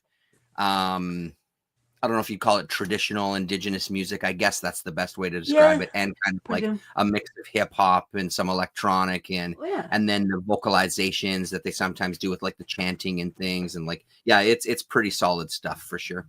Where did I put that one? I'm ready. Oh, yeah, that one. Okay, so have you read? Have you got this? I sure did. Ooh, cool. I read cool. it as well. Ooh, nice. Oh, it's My God, I love this book This again. is- You know, This book is last issue was meh. This issue picked up so well, so Yeah. freakily. It kind of explains. It's so good, man. So Such a good issue. So that thing comes out of her while she's falling asleep. Mm-hmm. He hasn't yet fully disclosed information how that thing happened, but right at the back of the book, the guy talks to her father. He said, I know I can sense her because he knows exactly where she is because of that things inside of her. Huh. So is that means that the dad knew exactly what would happen to his own daughter? Interesting. Because that fact was like, huh? How? Right, What? right. So there's an extra information, of course. Rick Remender is hiding behind us. So we're talking about this moon. What's her name? I forgot her name now. Where's her name? The moon girl chick. What's her name? Yeah, I can't remember. You're asking the wrong person. Anyway, so so she's the daughter of the god initially, the big cheese, and she's also the daughter. The princess, right? Yeah. And she's the daughter of the moon. When the moon happened and she disappeared, she got killed off. Yes, as far. Mm-hmm. And the moon disappeared, the flooding happened, and that basically the story is happening. It's basically a reminder of a story for the children. And then they're going crazy. So don't you feel like these kids who are sacrifices in this issue particularly are even younger? It feels like they're much younger. Yeah, that seems very intentional, obviously, to really pull on our heartstrings to make us identify. Make sure that there's no confusion about who the bad guys are. That power, or whatever that is, I don't know if it's power. I think it's sort of, I don't know what it is. Some sort of fucking horror, yeah. I think it's like really bad. I think it's like the way to control her in a way. Yeah. I think it's the way to making sure that, like she doesn't have any other ideas. And it's so dark. Decapitate some motherfuckers, like Jesus, dude. Hell of a page. I'm not the biggest fan of a clown, but I see clown being done that. I'm not bad. I'm not feeling bad because of that. Hilarious. Maybe it's the age. I never felt like I had problems with clowns, but lately, more the clowns I see, I just feel icky. Yeah, but right. This issue, of course, and also, I'm sorry, I'm nothing against the artist from, oh my god, I'm blanking his name now, and it's so bad talk about it, about artists. The previous issue, who was I don't remember. Wasn't it Max in the previous issue as well, or was someone else? No. It was that other guy who done the work with him. Oh right, yeah. The Portuguese guy. What's his name? Oh my god. Anyway. Yeah. But when Max, original artist, draws the book, it's just so much more interesting for me. I'm sorry, I don't like to be such a snob when it comes to art wise, but it just feels so much more movie. Artist for the other side, isn't it? Yes, exactly. Right. First for vengeance, exactly. Yeah. Anyway, I was very excited. Like I say, it's such a exciting thing to go through. So if you guys haven't read Sacrifices, 1 volume or 2 volumes worth of books are out now. Highly recommend. I bet it would be so easy and so breezy to read through this whole thing, and I bet you would pick up probably on details more than what we do in monthlies, because I tend to forget what happened prior. Kind of felt this book a little bit, but then I looked at the cover, I knew exactly what there was a story in there about, because we had a pigeon, and this is the sister of the pigeon. Basically, she's trying to protect. which is a Mhm. bit more like, because of the age, so tiny age, it's so much more like, no, we know exactly what's going to happen. We know the room, we know the chair, everything, and how they try to lull you down. And then now with the younger kids, which are even more naive than your older ones, it's just Yeah. so, not even thinking about it, like, makes me Well, and also it's crazy that like being so young, she would trust her, right? Because there's a big exactly. trust element there. It's like, look at all this candy and dancing and fun that's going on, and you're this dark weirdo that has this black shit that's coming out of you that's killing people. I'm And gonna trust you. It's yeah. weird. It's such a weird. It's a tiny bit of a stretch, but I get it. The only Mm, thing that I would say, if anybody hasn't read this and is reading the arc, just be prepared. In the later issues, there definitely is a couple of dips for sure, but again, this is a total uptick for me this issue. So thank mm, goodness these are still coming out like where it is these upticks, because that's what kind of keeps me coming back and riding yeah. out those kind of low points or whatever. But yeah, this was a really, pardon me, a really solid issue. Mhm. Yeah, I'm really curious what's going to come, because yeah, I really there's like some, it. some great shit in here. I thoroughly enjoyed it. And Dave Yeah, McCain, once again, is splendid. yeah, Max Furuyama, yes, great, yeah. But Dave McCain is yeah, just, it just helps so much to totally. just have that feeling, because at the end of the day you need those expressive colors. But lately, it seems to be comic books I'm picking up. There's more brighter colors used, which I really like. I Yeah, think, all that doom and gloom, great at points, but for sure. Yeah, it has its place, no doubt. especially, Yeah, yeah, in yeah, the yeah, story and stories. So, yeah. one more book of Rick Remender we read, a new one, Mm-hmm, mm-hmm. Seasons. Did you Brand notice spanking. that he is doing that in his books with the image of the people on, like Marvel used to do? I Oh, just I didn't noticed it. actually notice that. No, till you just pointed it out. Yeah, I've never didn't notice Look, that at all. Sacrifices did the same. The same. Yeah, right. So they're doing that kind of tidbit of, Hmm, a little bit of a nod towards whatever, right. like classic look of it. So the seasons, creepy, eh? I mean, I honestly don't know what I felt about it. There's creepy moments. I don't Uh huh. know. I don't know how much it resonated with me this following this letter through. I Uh don't know huh. how much that worked for me as like a plot device, like a storytelling Uh device huh. to Yeah. introducing the world. That said, though, I'm curious because of the way it ended. I'm really curious what Uh this huh. book is going to be going, because I also don't feel like I like we seasons. have very much of a sense of what we're looking at. But Yeah. again, like you want to talk colorful, like that's some No, colorful stuff going on in here. I didn't mind it at all though. But I just didn't kind of I just it felt didn't. that that It was didn't it was a solve you. little too gimmicky, where it felt kind of almost cartoony of this. Oh. It almost felt like Looney Tunes or like slapsticky, you know what I mean? Which Mm-hmm. kind of confused me about the tone of the book, because there is also this sort of odd dark element to it with these costume people and this world. Yeah. There's something about the world that's not quite right, you know what I mean? So So that's do you know that this is a horror book, right? I didn't know that. No, I had no idea. This is supposedly I mean, not horror, but there's the element of Right. the freakiness that, like, you see the cover. This almost looks to the, what is that Post Guy comic book series? It has, anyway. He's not saying that even in the back of Mhm. it. Like, he's describing, look, you have a book which we have been working for since the COVID lockdown, and then he says our intent would be a love letter to Tintin, Winsor McKay, and Miyazaki, which Yeah. Winsor McKay for sure, Miyazaki Yeah. not sure yet, because it's a bit too fast and pacey maybe for me. But Tintin also, I can kind of see in that moments, because the way Mhm. the Paul Azaseka is using the scenes, like how our whole action scenes. I absolutely agree with Rick Remender's style of telling a lot of it in the pages of one scene, really, because what he Mhm. did to us, agreed or disagree, maybe it's for you, but for me it felt like I got introduced to a world exactly, quickly, very quickly, Yeah. to be honest, in Yeah. one Yeah. swooping motion, really, to understand that there is this creepy dude, but once again looks like a clowns, and Yeah. this Yeah. one, there's this element of distress from the get-go before the action scene happens.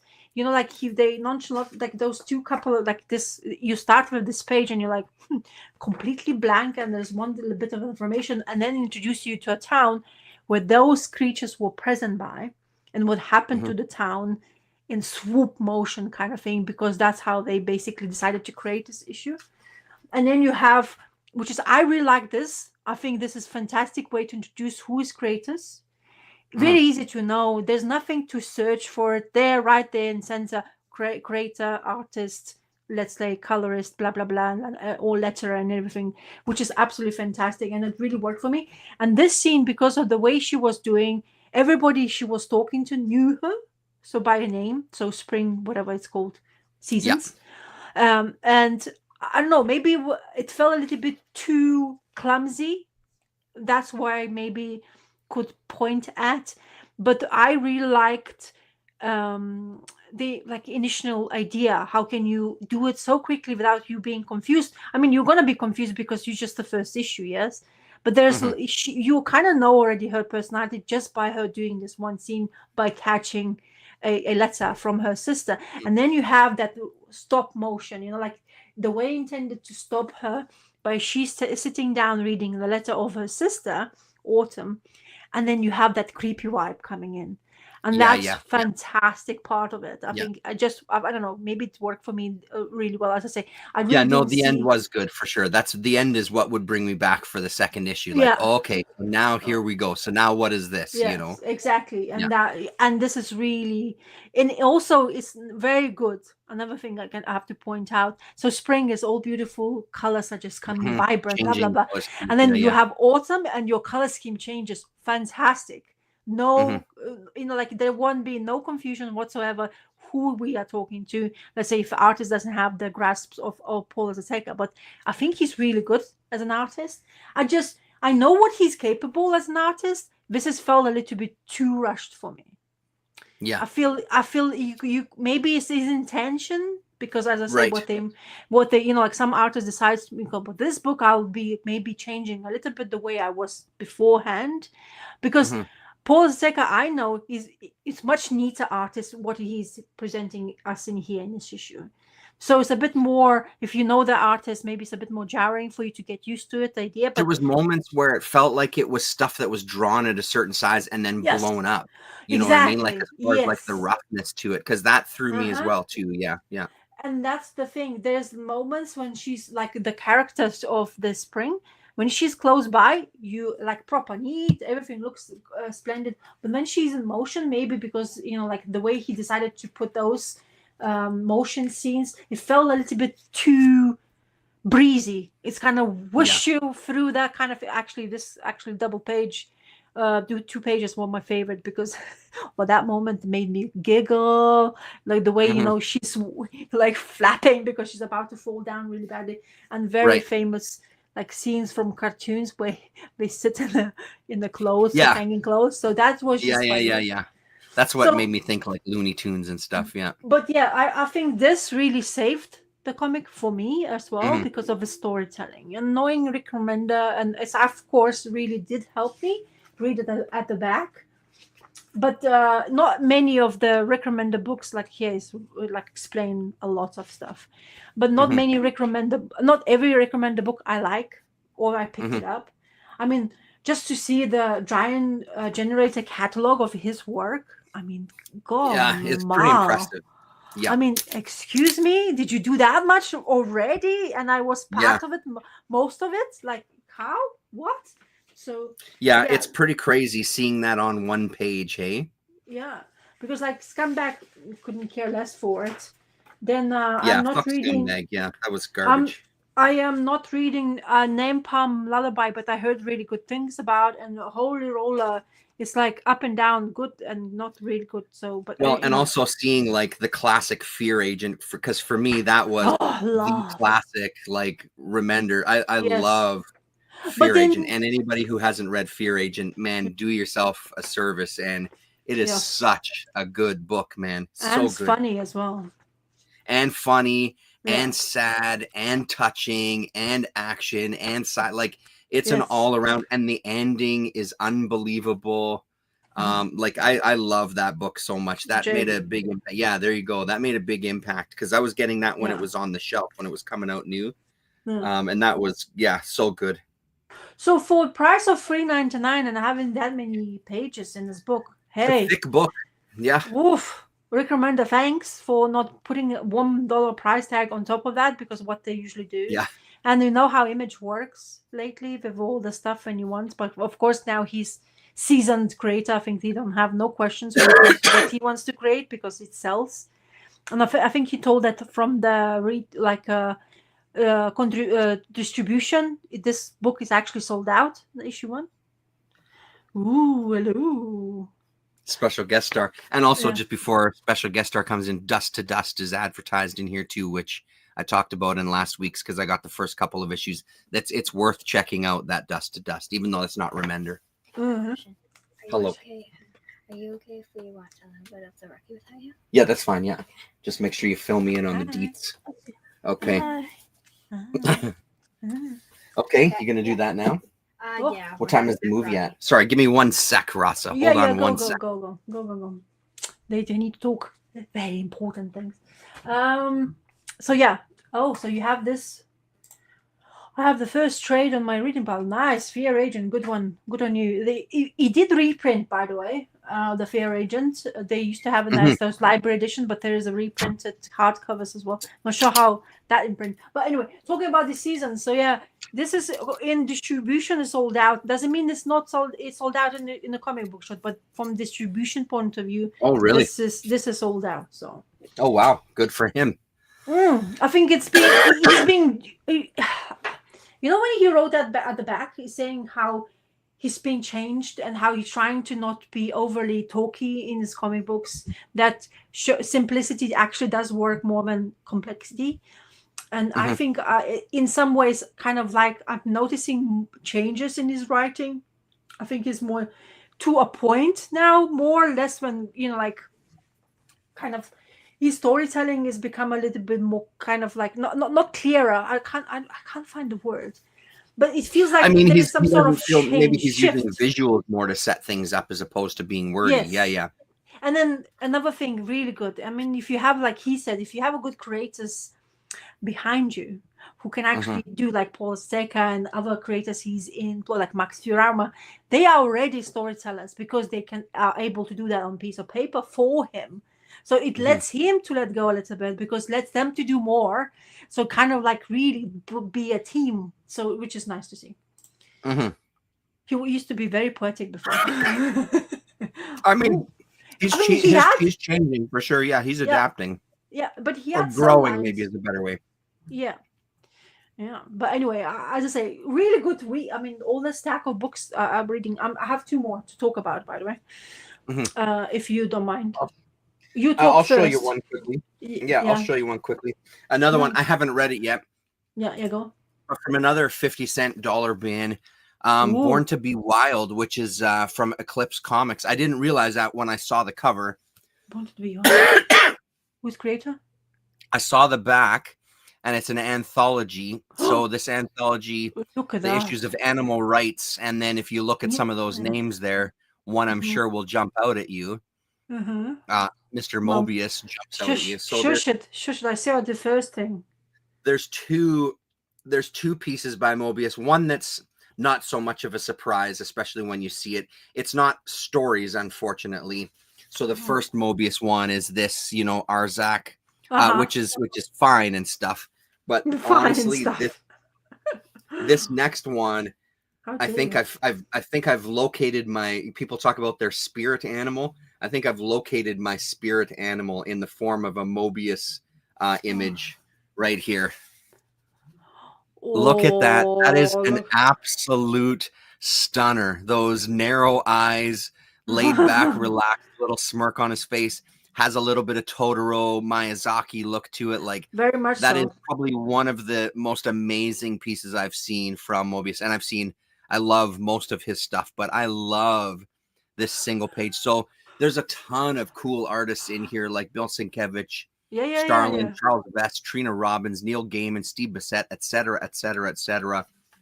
Dude. And it was only when I got home that I saw that it was an Eclipse book. So checking another one off of all of these boxes up here of Eclipse stuff. Yeah, it's a pretty great chilled out stone look at spirit that. animal for sure. That's vest, isn't it? Sorry, say that again. Yeah, there was That some bit- vests there. Yeah. It has to be, no? Yeah, Oof. and then it looks great. It's not one that I have in the Eclipse collection, so it's good to fill in a gap.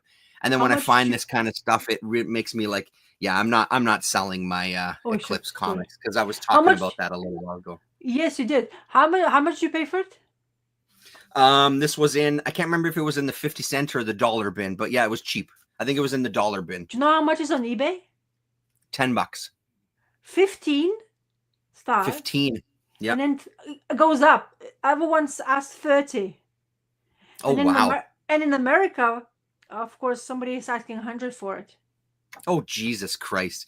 Yeah, I mean, that's eBay. They're a bunch of fucking madmen on there, man. Actually, I mean, this isn't in the best shape. It's got a big crease in there and stuff. Like, it's got folded corners. So, I mean, I wouldn't pay more than $1 or $2 for this for sure. Like, there's no way I'm paying no. Well, 15 bucks. can you find me one then? I'll keep an eye out. Yeah, for sure. That's the first time I've seen it, but he's got this thing. He has filing cabinets at his shop as well too. Lovely. But it's only 2 layers, and he's got short boxes in there. So, and I don't often spend the time to dig through the short box. Oh no, it's 3 rows, 3 cabinets. Yeah. But I started looking through and just pulling stuff out because he's got a ton of stuff that's not in bags, and those are the 50-cent books. But more often than not, those are pretty beat to hell. And then, as you said, when you went to the Comic Mart, you have to deal with a lot of 90s image and a lot of, for me, superhero stuff that doesn't appeal to me. So to find like that one diamond in the rough, right? So that was a nice one that jumped out. Cool. Very nice. So another turtle book, of course, because I thought this is the book I'm going to keep. But this one is like surprises me. Oh boy. So we finally sees this powers of this costume she's got from this old lady. So Jennica, our long forgotten turtle or left behind turtle by our band of brothers, naughty ones. So they're creating this. So Junibar and Thero Pay, it's a creative team. Luis Antonio Delgado is actually doing the, I think, lettering. Colors. Sorry. Delgado. So he's doing colors of this. This is the most consistent out of so far, or out of the creations of the Turtles' new iterations. I really like this. This is affirmed me even more excited. I got so excited because the weirdness, what happened in this book when concerning this, supposedly non-powered costume is like just to protect yourself, but there's some hidden things happening.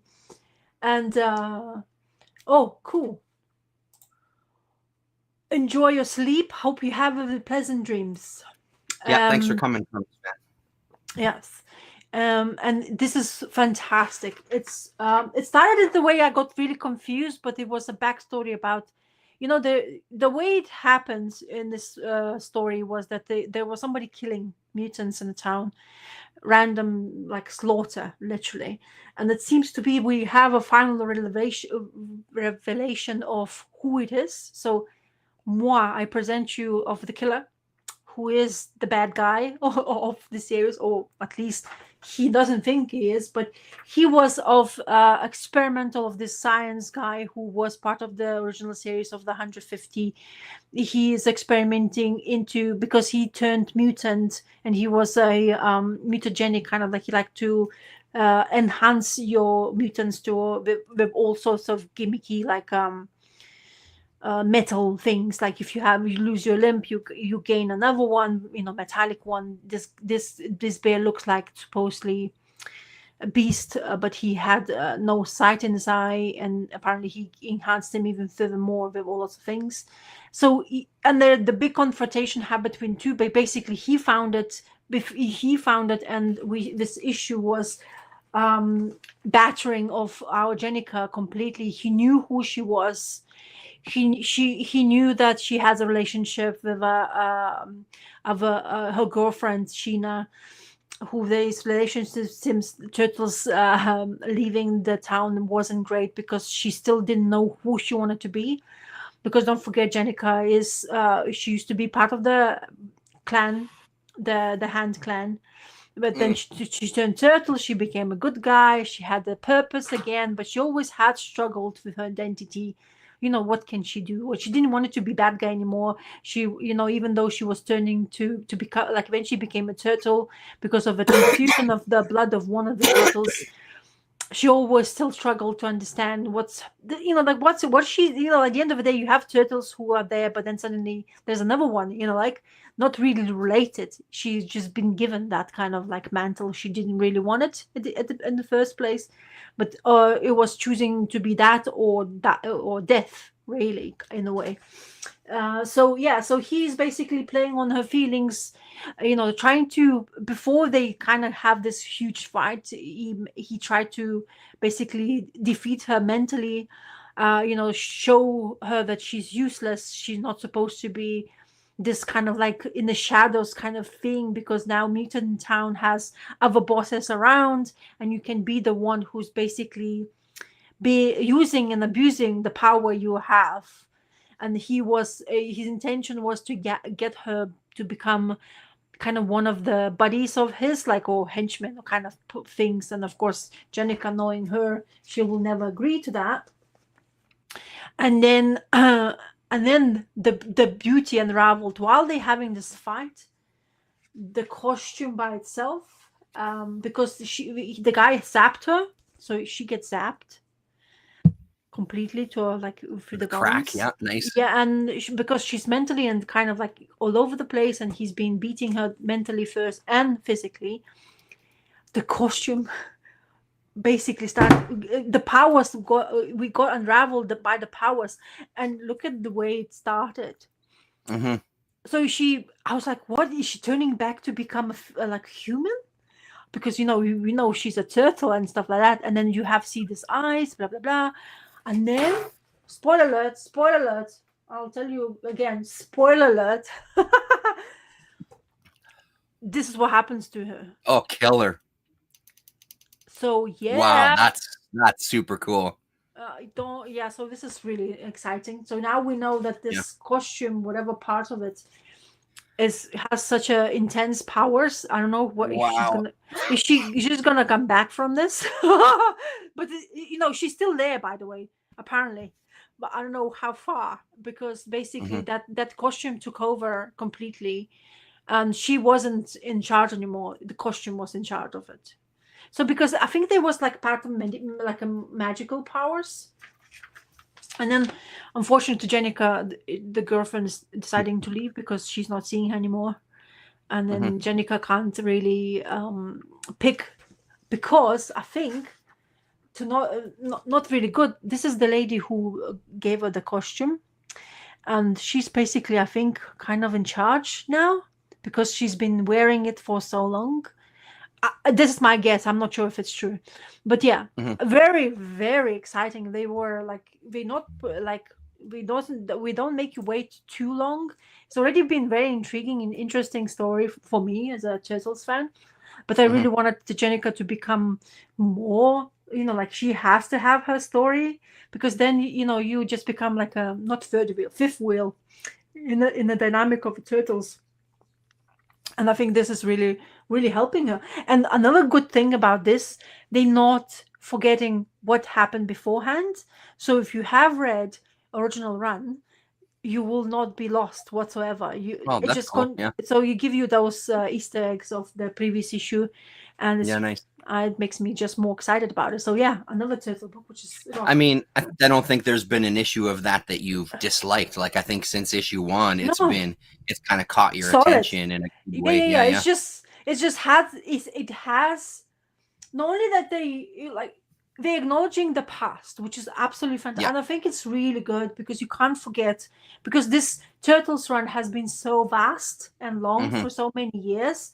You have to acknowledge the background, where they come from, what history they had beforehand. Yes, she's new when it comes to being a turtle. However, she's still part of the history, and she's still in New York. So hopefully, I mean, maybe they will have some sort of running has to be happening if they want to do that. But as I say, it's like IW is a bit of up in the air, so I'm not really sure what kind of plan they have for that book. Right. I really hope it's not just rumor and it's not truth, but you never know. Mhm. And the cheapest book on the pull list still rocks, still doing really well.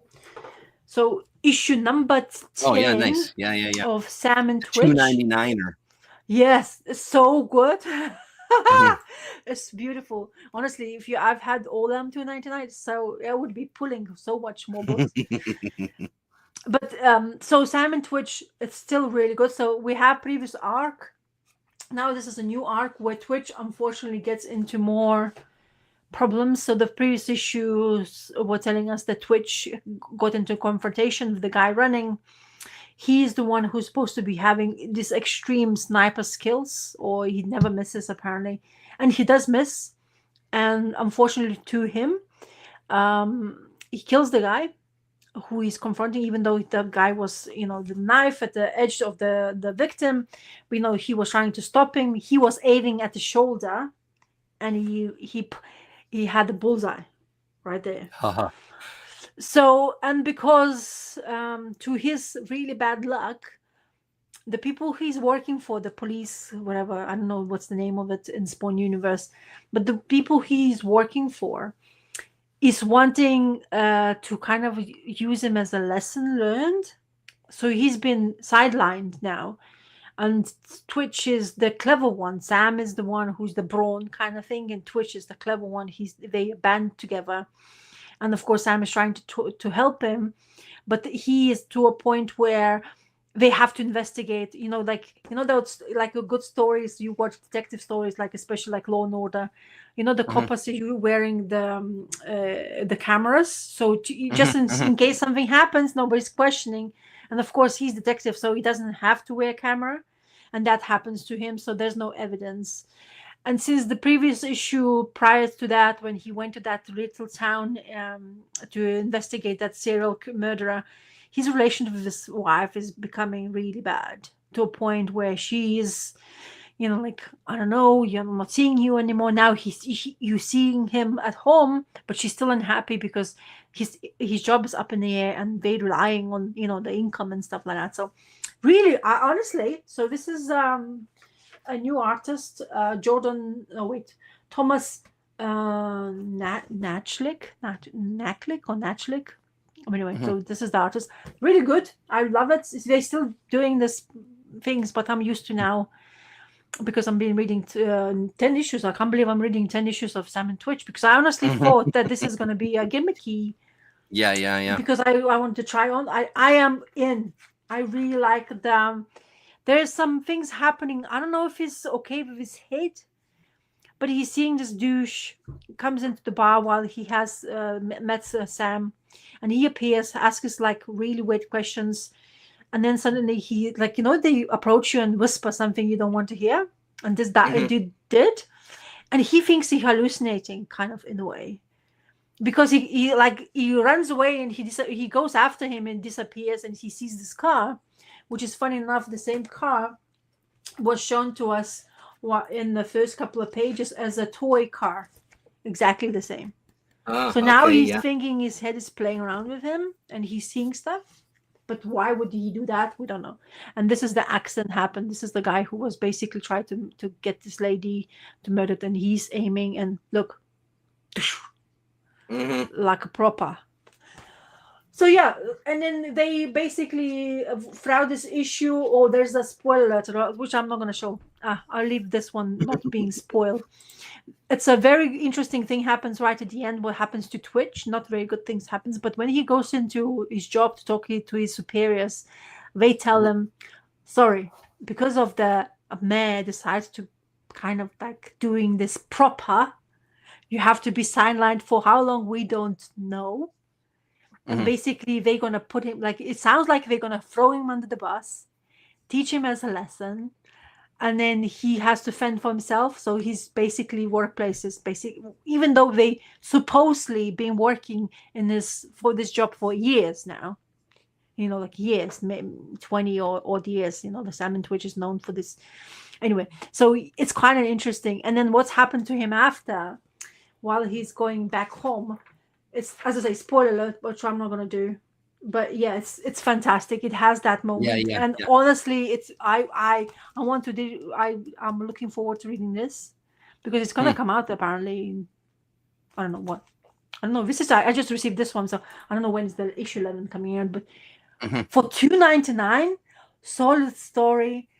Yeah. It makes me feel intrigued, and I don't know how. I really don't know, McFarlane, how you throwing money towards these creations, but if you, thankfully you do, and I can read it. So if you guys want to give it a chance of Sam, I highly recommend Twitch. I am far not in the Spawn universe, but Right. honestly, this Yeah, you don't is, have to be for some of this stuff, though, I think. no, this is, yeah. There was once, I think I've seen Spawn in this book, maybe once, maybe, or maybe I didn't. Maybe it's in my head only. But it's really good. These two guys together as a detectives, and if you like detective storyline, I think it's right up the alley, and it's really easy to get. I've seen there's another some sort of thing coming out from the same universe. I might give a chance if I remember what that was, and I can't even tell you what it was. But when it's $2.99, I honestly, really easy to pick and give it a chance.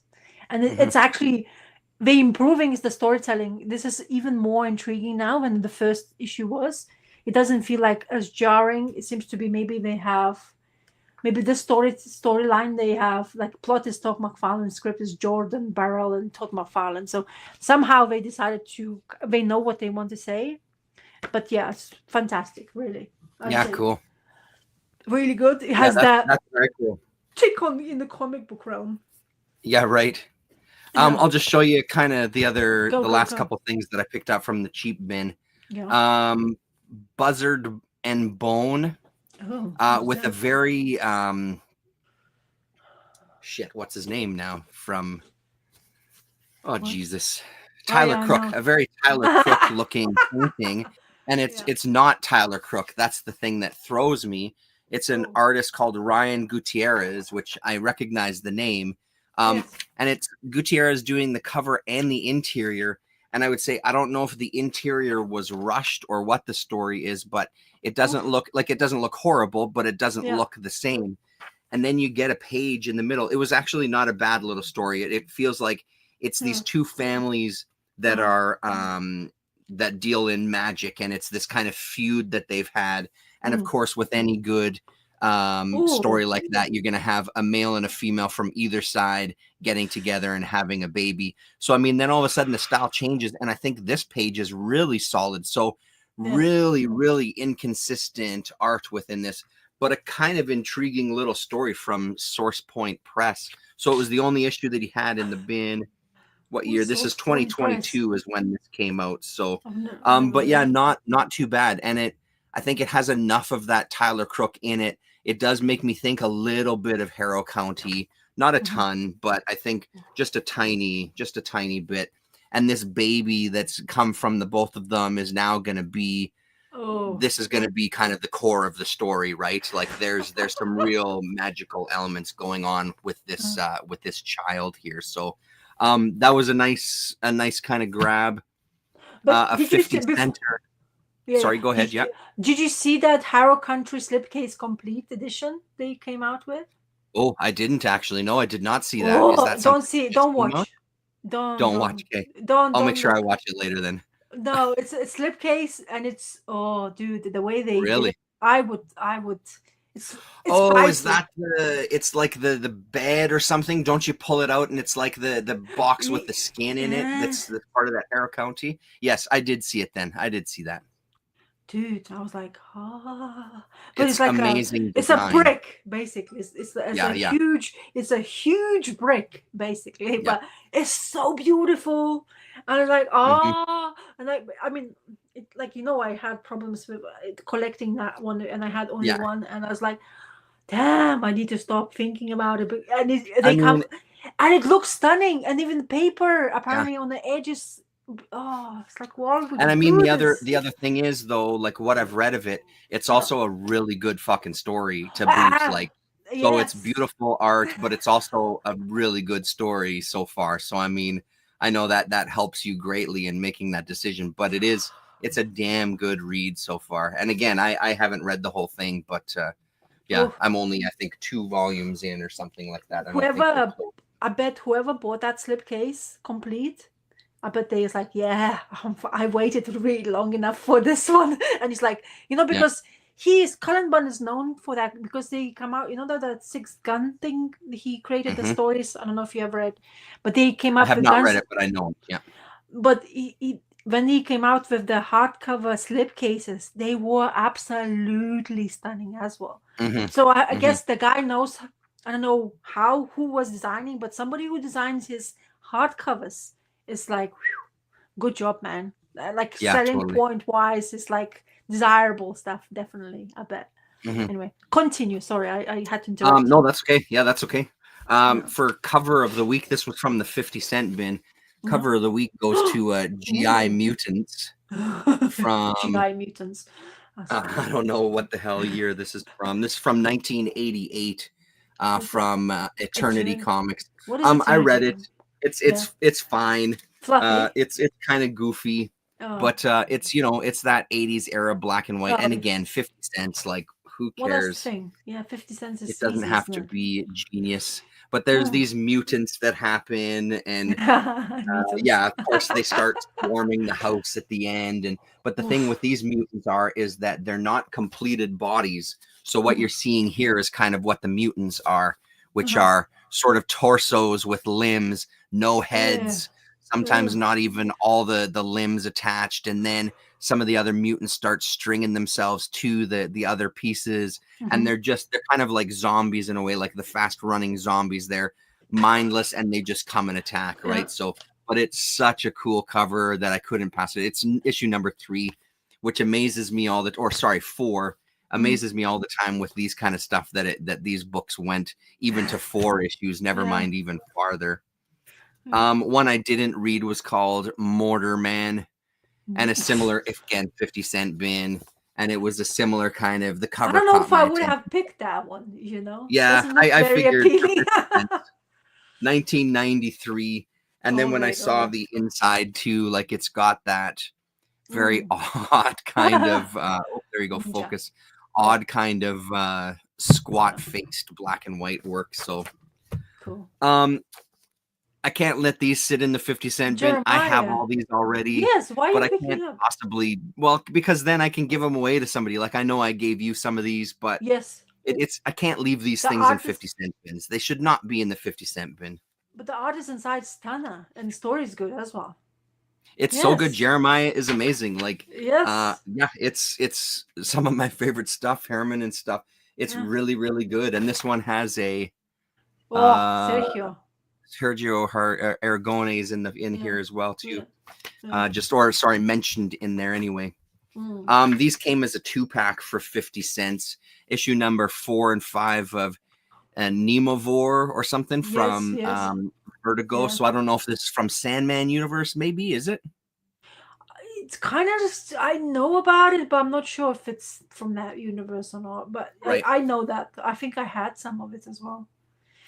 It looked good, and again, 50 cents. Why not? Yeah. Sherlock Zero, another Eternity Comics. Yeah.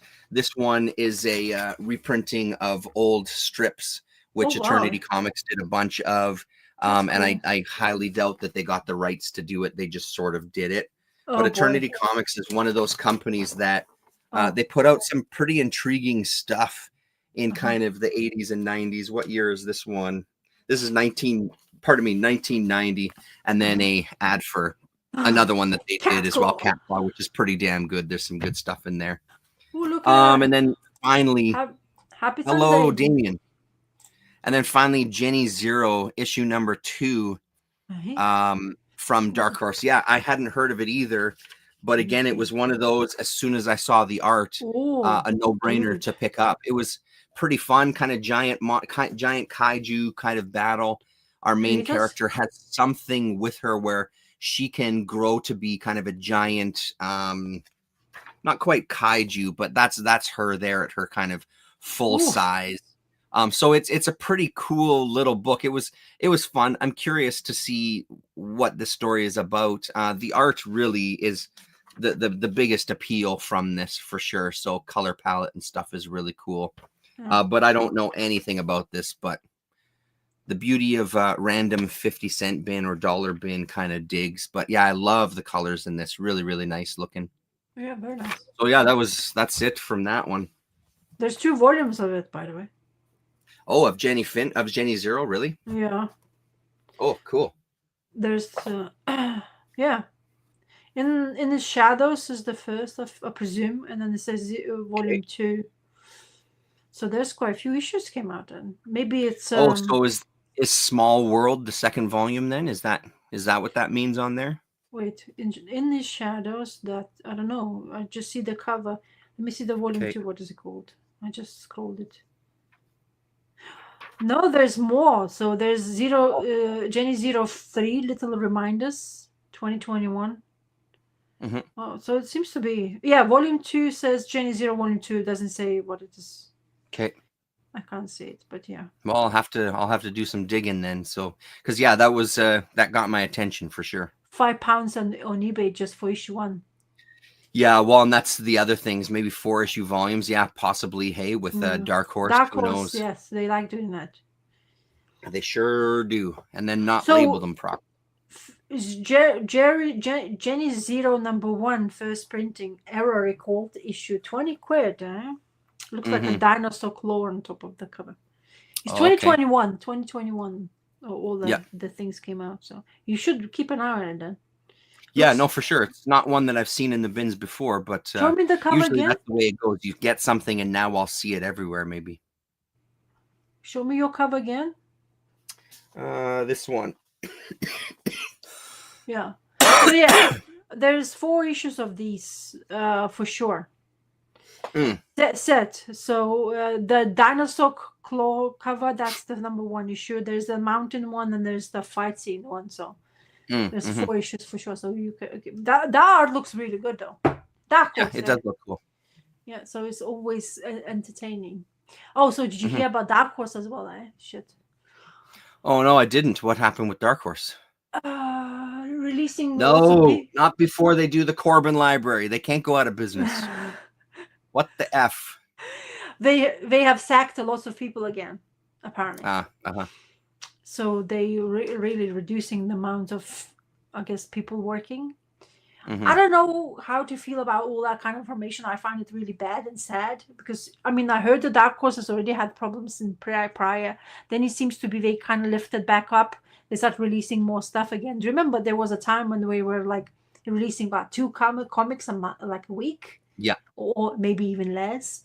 And now they are a bit more consistent. Now they're doing those, the Corbin stuff. But yeah, I heard that they sacked a lot of staff. What does that mean? I don't have a clue, but I heard that. So, which is not amazing to hear, especially, like producers of great content, which we both care about.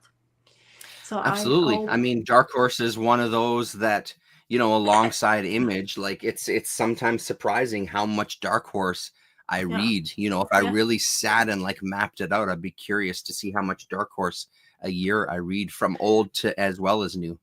So which volume of Corbin do you have? Well, I'm waiting for volume 5. I think it comes out this week in my shop. So that's the final in the Den series. So I'm waiting for that one next, and then it's Dimwood, and then it's Rolf after that. So also, I just remembered that I had to ask. Are you a fan of Cursed Pirate Girl? Oh, I've only got the 1 comic, but yeah, it's gorgeous. Yeah, you turned me on to that years ago. Yeah, his new volume came out in America, not in UK. It's funny. That's why I'm saying. Oh, really? Yeah, it's already out, I think. I heard. It should be out for you. I mean, I don't know. I pre-ordered it. Could you believe? I did a pre-order because it's like a trade is coming out with, so it's a bit more. Oh, really? Okay. Yeah. So it's coming out. It came out. What's this called now? Like a hardcover? Is it? Yes, there's a trade paperback. Melodious Mutiny. Is that what it is? Yes, that's the one. Yeah. So that's I mean, that's cool. yeah. So he's out having stuff, which is kind of rare for him. So if you are, you guys at least familiar with Jeremy Oh shit. Bastian. Yeah, look at Um, all these covers. These are gorgeous, man. oh, look, he says, I really want that Rolf. I hope it doesn't get axed. You mean Yeah, I Duckworth? hope it doesn't get axed as well too. I mean, I want them to. It's amazing that we have so much Corbin back to back to back. I Yeah. really hope they make it to. I really want Dimwood. I mean, Rolf will be amazing as well, but I've got that in so many different forms. I got the single issue, et cetera, et cetera. It's the We want Dimwood that I Dimwood. really want. Like, I want to see the latest that he never Yeah. that he never got to publish while he was alive. Yeah. Yeah. So I mean, honestly, this Bastion Cursed Pirate Girl art, like I just did an image search. oh Every boy, single piece is gorgeous. dude. I haven't thought about this book for a while. It's because it doesn't come out often because it takes him a Yep. while to churn out that completely busy panels. Dude, I mean, so the good. guy is meticulous when it comes to his art, and Amazing. so yeah, he's coming out with. If you are guys at all unaware of it, go check it out in whatever physical format, not digital. Mhm. I highly recommend just open Curse Pirate Girl. You'll know what I'm talking about. It's Yep. fan-bloody-tastic. I am really waiting for it. I saw somebody saying that, oh yeah, it's going to be out already. It's like, I pre-ordered it, and like me with pre-orders, it usually comes out. So March in my area. So I don't know. As I say, I'm telling you, this distribution stuff is becoming a little bit out of hand. I also read about Diamond. So Diamond originally has been a company, a comic distribution company, based in UK from 1978, but it was bought over by somebody out in America. And also they're saying the Diamond Distribution's work in general in comic book industry is only 18%. So Yeah. is that fact My like comic guy was saying as well. Yeah. yeah, so if 18% is not really big thing, so why are they No. pushing it such a bubble? Why are they making it such a bubble? Well, I and mean, also those kind of things aren't often talked about because I was saying Yeah. we were talking about this before we went Yeah. live, and I was talking to my 204 Comics guy, and Yeah. he found another distributor. The bonus for us here in Canada is this distributor is based out of Montreal. I can't Yeah. remember if he said it was called Empire. I don't remember the name of it. Yeah. But basically, and he was saying the same thing. Like the thing that people get twisted is that Yeah. there's this idea that Diamond is kind of like it's only used, like you were saying. He said, I think the number he said was 17%, but close enough that it's a really small percentage that they're Yeah. actually dealing with. So it makes it, especially for people like me that are so outside of that sort of conversation. I don't know anything about that. I don't care too much. I just want to get my fucking Kamui. That's all I want. But at the end of the day, like, it's good that there's other options out there. And then, especially with considering how the world is now, it's also great that there's a Canadian distributor because that just kind of maybe guarantees a little more that I'll get it, especially if they're based out of Montreal, which is where Drawn and Quarterly is based out of. Maybe that just makes things a little more smoother. And he said, because I said, do they cover everything that Diamond does? He's like, oh yeah, all of that and more. And he's like, there's a lot more independent stuff too. So that's exciting as well for me, that let's fuck that Diamond, then just die. If you're going to die, just die. Let someone else kind of come in and take things over. Yeah. Well, apparently they in debts quite greatly. I don't know what amount of money they will be talking about. But, like Free Comic Book Day is a big thing now. It's a big subject because it's coming up. And Diamond is the owners of that. Okay. So Free Comic Book Day is their thing. Apparently nobody else got involved with that. This is like they've been doing that for years. And apparently it's another thing. They're saying they're selling it now to somebody else who wants to do it. So it's interesting to see if there will be anybody interested, or we're not going to have any more Free Comic Book Day. Right. Which, in some ways, I think comic book stores will say, headache is less, but yeah, right. Yeah. Less people coming in.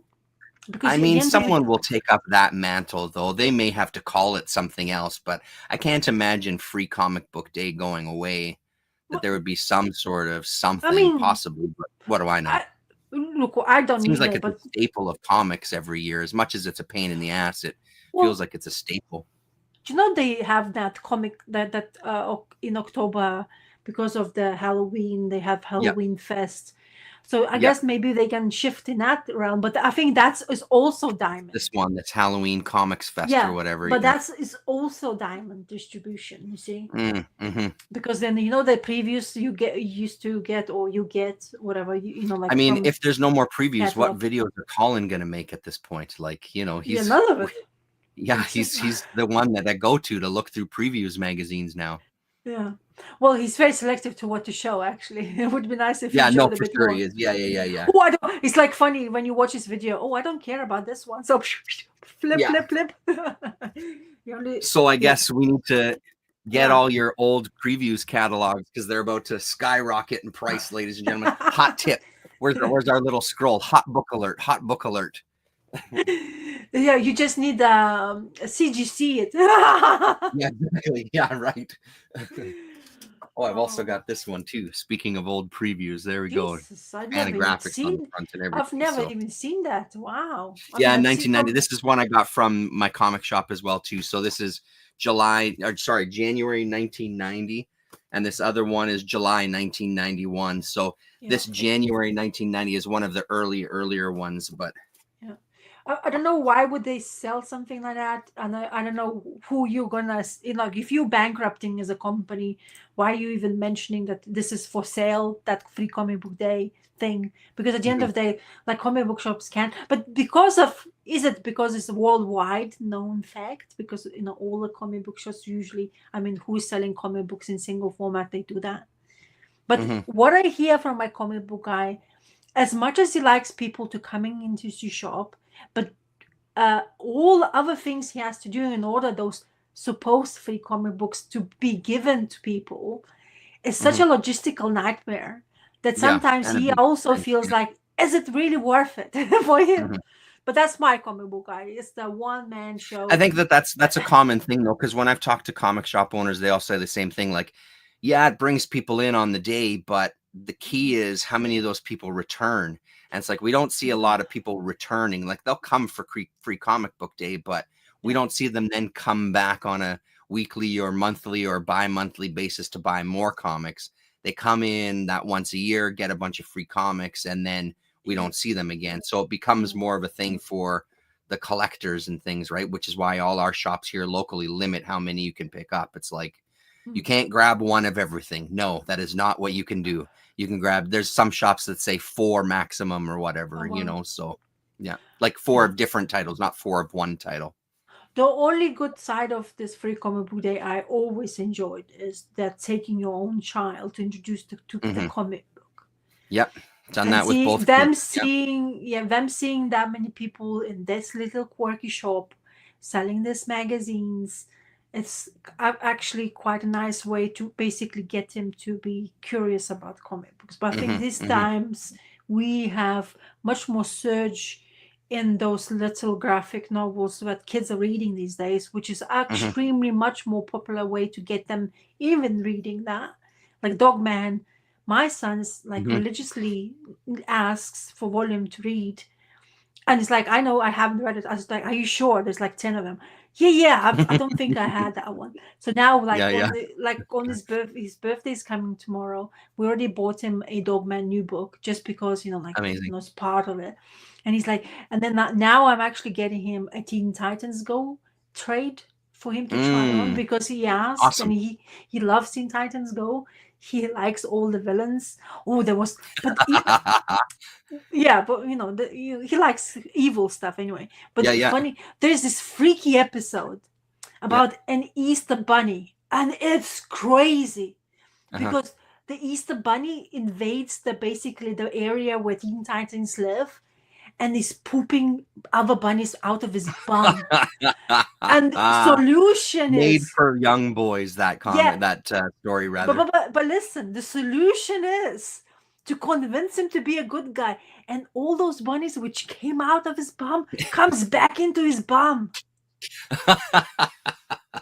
And he has Yeah, this freaky eyes where his pupils goes in each direction, and he's like, "Oh yeah, my yeah. god!" It's like, "Excuse me, what age is this?" Right. So this is Teen Titans Goes for you. That's one episode. It's hilarious. First of all, Hilarious. Yeah, I've seen a few episodes. Lillian liked it for about all of 5 minutes. yeah, So we watched a few episodes quite a few years ago. yeah, and And she read some of the stuff too. Yeah. and then he likes the Beast Boy. He's his favorite. Mm. He actually likes the way Beast Boy always goes after Raven, and he's like, "Hello, mama," and he has that really weird thing. I was like, Ruckus, this is not how you talk to girls. Yeah, It's not a really good example. And then you have Yeah, Cyborg and Beast Boy are buddies, and then you have Robin, which is the best thing ever, because he is absolutely shattered because nobody cares about his powers. They always makes fun of him. He has such a low esteem sometimes in the episodes. It's hilarious. And he's like, when and the best part of it, when Batman and Gordon appears, they have his laugh. It sounds like a dolphin. Yeah, right. That's how they laugh, and it's freaky, but it's also funny at the same time. So it's very good TV show. So anyway, my point is, I'm getting him the first volume I found on like for cheap for his birthday, because I asked him, "Do you want?" Because Dogman, we're running out of Dogman now, okay? Because there's new volume came out about another character, and also, by the way, we're going to cinema tomorrow for his birthday. Yes, to see it. Dogman movie. Yeah, which he's extremely excited about. The trailer looks so funny. Yeah, and a really good cast, by the way, of the voice actors. Anyway, so we're starting running out of that, so we need to find something else. So Teen Titans Go seems to be something. It's funny, but he's interested in Adventure Time, but I think it's a bit early for him. Oh man, Adventure Time is so good. He's watching it already. Good. And there's a ton of comics too that are collected, and they're just as fun as the TV show. Well, guess what? My son picks up. We went to the shop, and he sees Adventure Time, and it's a tome. It's not like a small trade. It's like 50 quid. It's like, no. Oh, wow. I'm not buying you Adventure Time tome for £50. Yeah. It's just not in my budget. So, but anyway, but it's exciting to see him. Is extremely entertained by Dogman. He's actually can't wait. So he's gonna be very excited tomorrow. So we cannot wait to go to cinema and watch that. Yeah, cool. Really cool. So I gotta ask, we haven't talked about it. Yeah. How was the maple syrup? Did you have some? Man, it's different, eh? Bloody hell. Yeah. But okay, now I'm. Oh yeah, you remind me now. So now it shows all array of colors, and apparently in each color is different taste to it, or is like strength of it? Yeah, like darker versus golden, and yeah. So yes, but anyway, the minute when I go there, it's like I have to make pancakes and bacon, man. Come on, you can't. So I made it myself. I don't eat by myself that kind of stuff, but it's like I can't wait. Yeah. I'm not waiting for my son. I'm doing so. It's fantastic, by the way. It's very addictive. Sweet. Yeah, it's very very bad for you. Yeah. Oh yeah. But it's different, by the way. Yeah. Because we do purchase supposed Canadian maple syrup in here, but it just doesn't have the same thing, man. Completely doesn't have.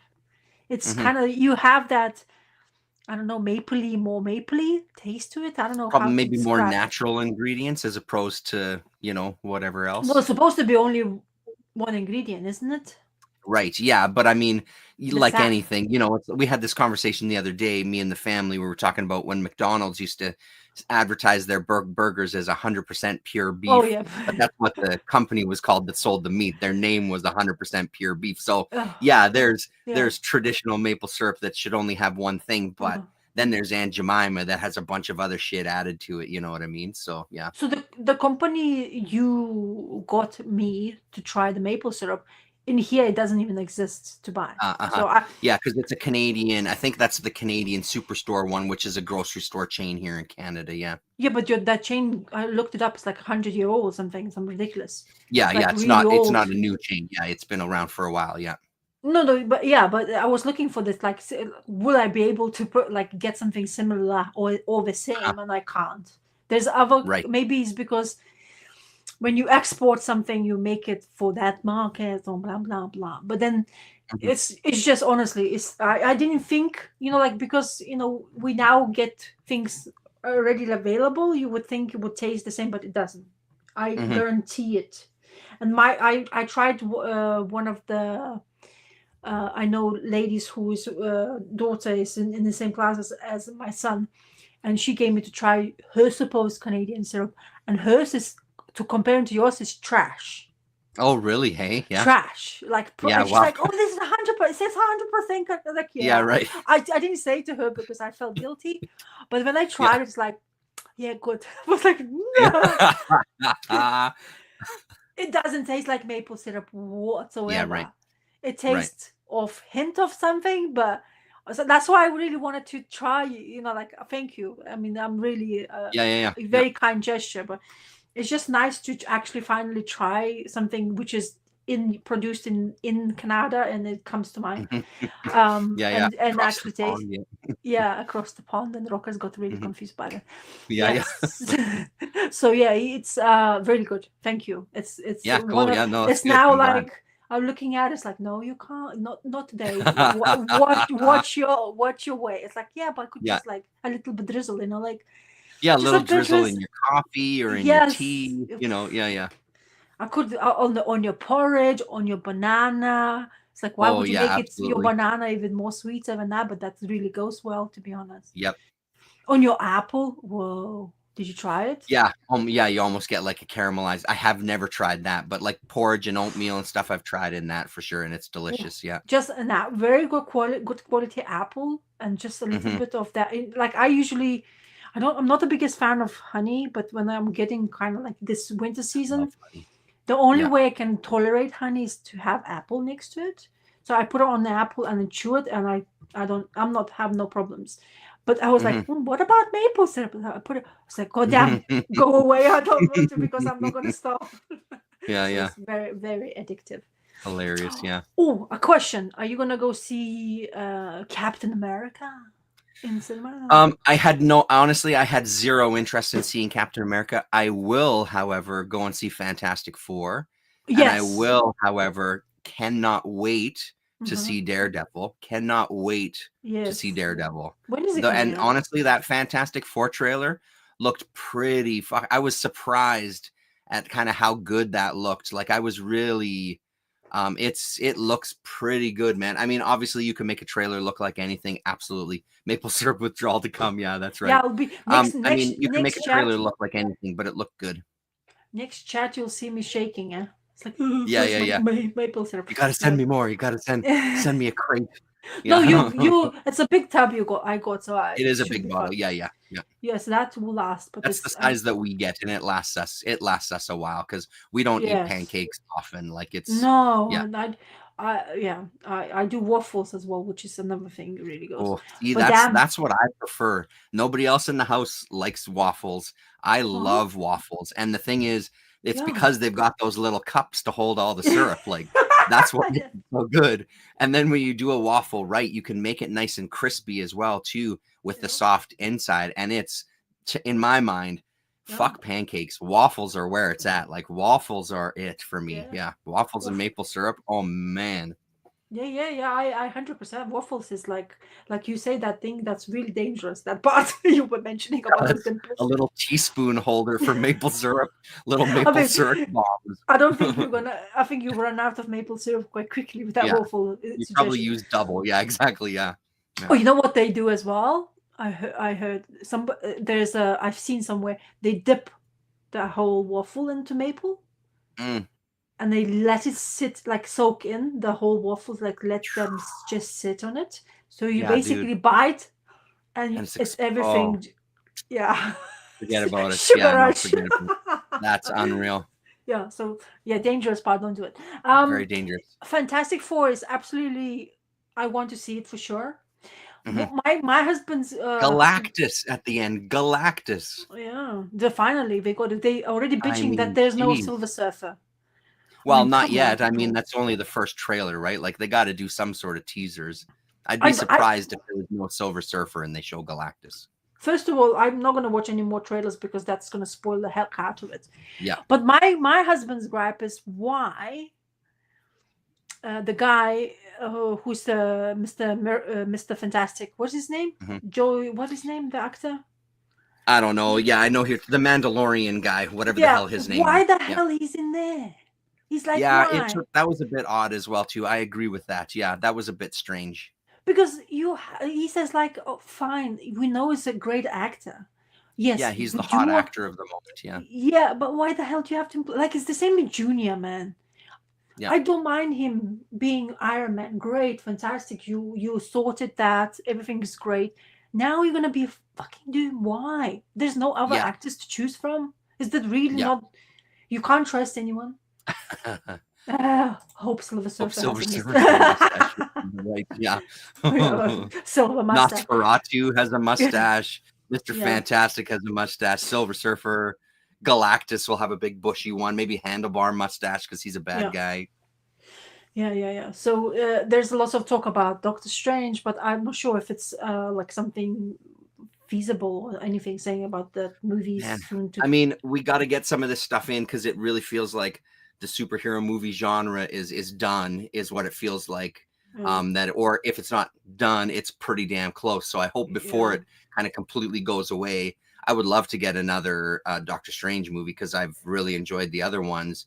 Like, give us one more, man, and do Eternity better this time than in like the Thor movie or whatever it was, you know. Silver Stash, yeah.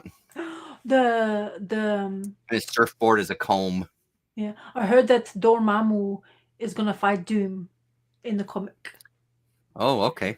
I'm not reading Marvel comic books, but I hear because Yeah. I'm interested in the characters of, Doctor Strange, and Dormammu has always been like everywhere. I mean, like yes, in history-wise, Doctor Doom is into magic as well, or he wanted to as well. There's a storyline. Really Yeah, he was famous going to be a about- sorcerer supreme, and yada yada. Yeah, all that added up. So now apparently they do that in the comics. At least they were doing that. But you know what? I went to this comic book shop just to see what's there is on the shelves, and to be quite very honest with you, so confused in Marvel. DC I'm more in, like I'm more aware of DC stuff, funny enough, but Marvel out of it completely. I looked in the comic book. It's like, what the hell is going on here? Like anything, I don't understand it. The teams have been mumbled, like X-Men wise related, but I'm not following. Apparently, Gwen Stacy is gonna be resurfaced again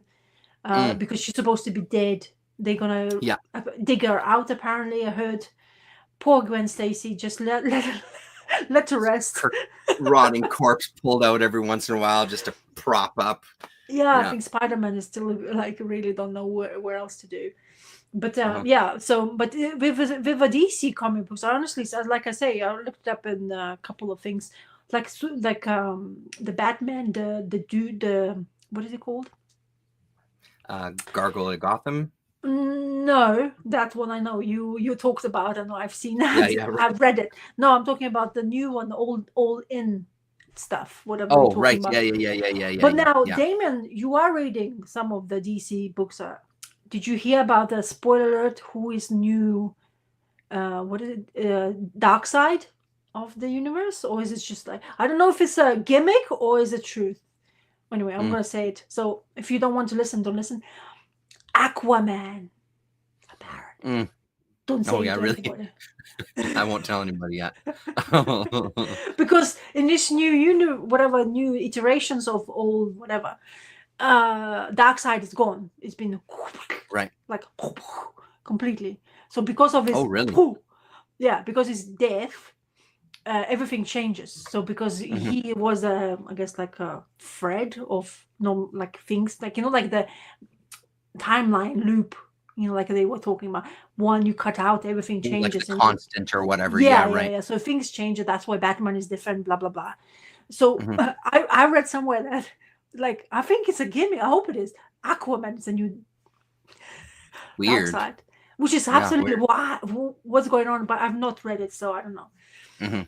But Is it something that you just like somebody's pushing that as a gimmick or something? But because I'm not Mhm. reading, I'm not really sure about. But anyway, it's interesting. Aquaman of the old people.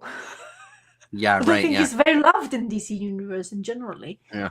I think he's No, like I kind mean, of, yeah, feels you like he's know. always a character that gets made fun of, so.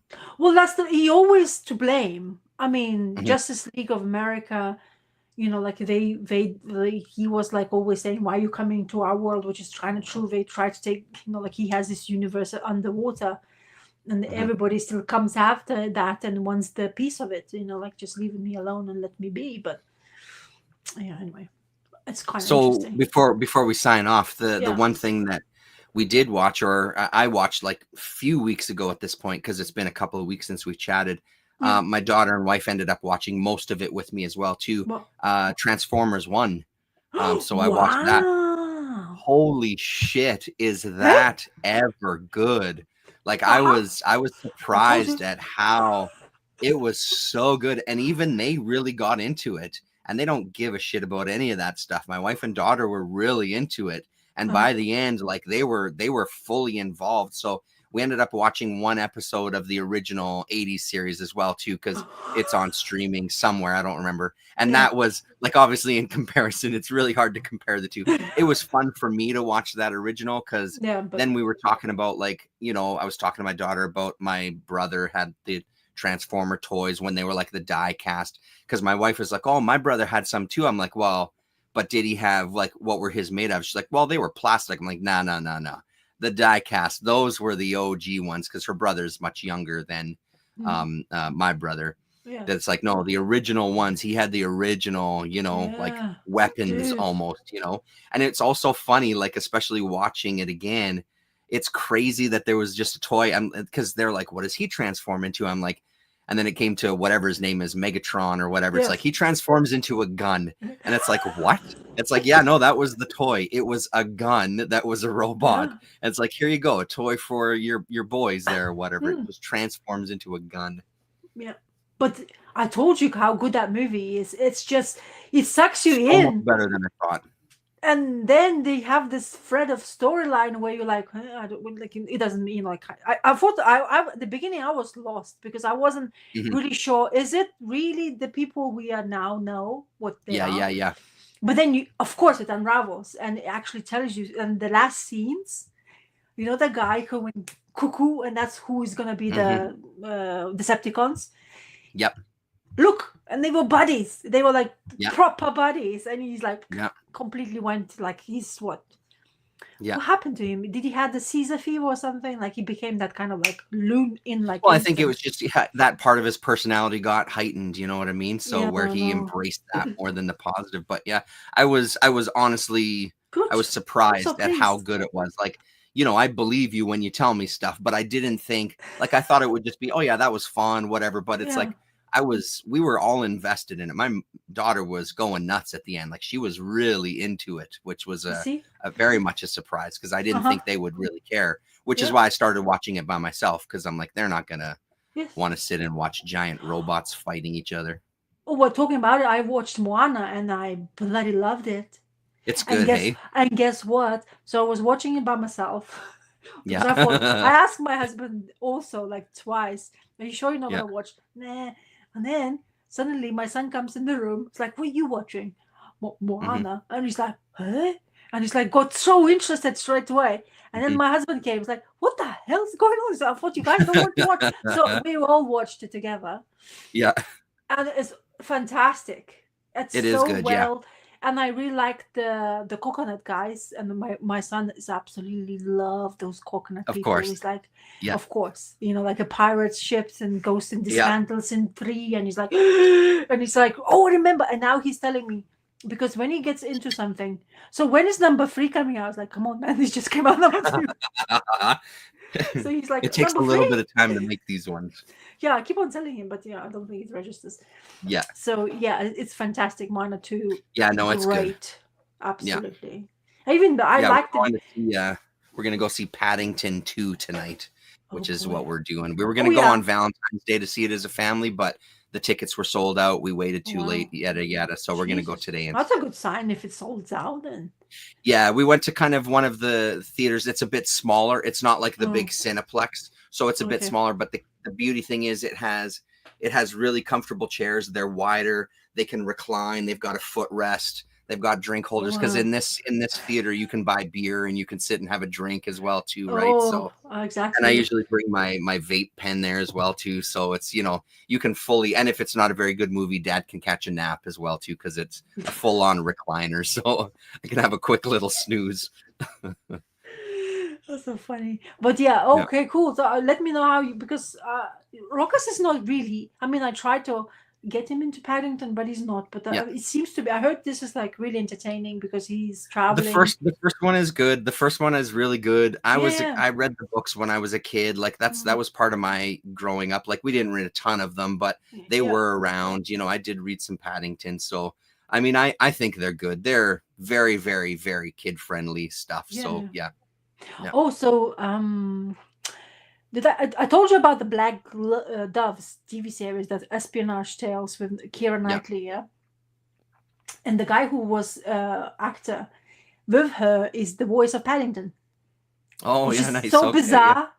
It's Yeah. when you see him, it's like, what? I mean, because I didn't register, so it didn't register me for a long time. So there's a free Paddington movies now. I've seen 2 of them quite a few times, but I never knew who was this voice. And then then I see this espionage because he's becoming a little more known in here, I presume. So he does that Black Doves, which I highly recommend that TV series still, if you like espionage at all. So you could watch it. Really good storytelling. But I realized that it's him who's doing the voice of Paddington, and he's like, now I don't know if they're gonna do a second series of Black Doves, can I see him as like a Yeah, normal yeah. actor or as a Paddington?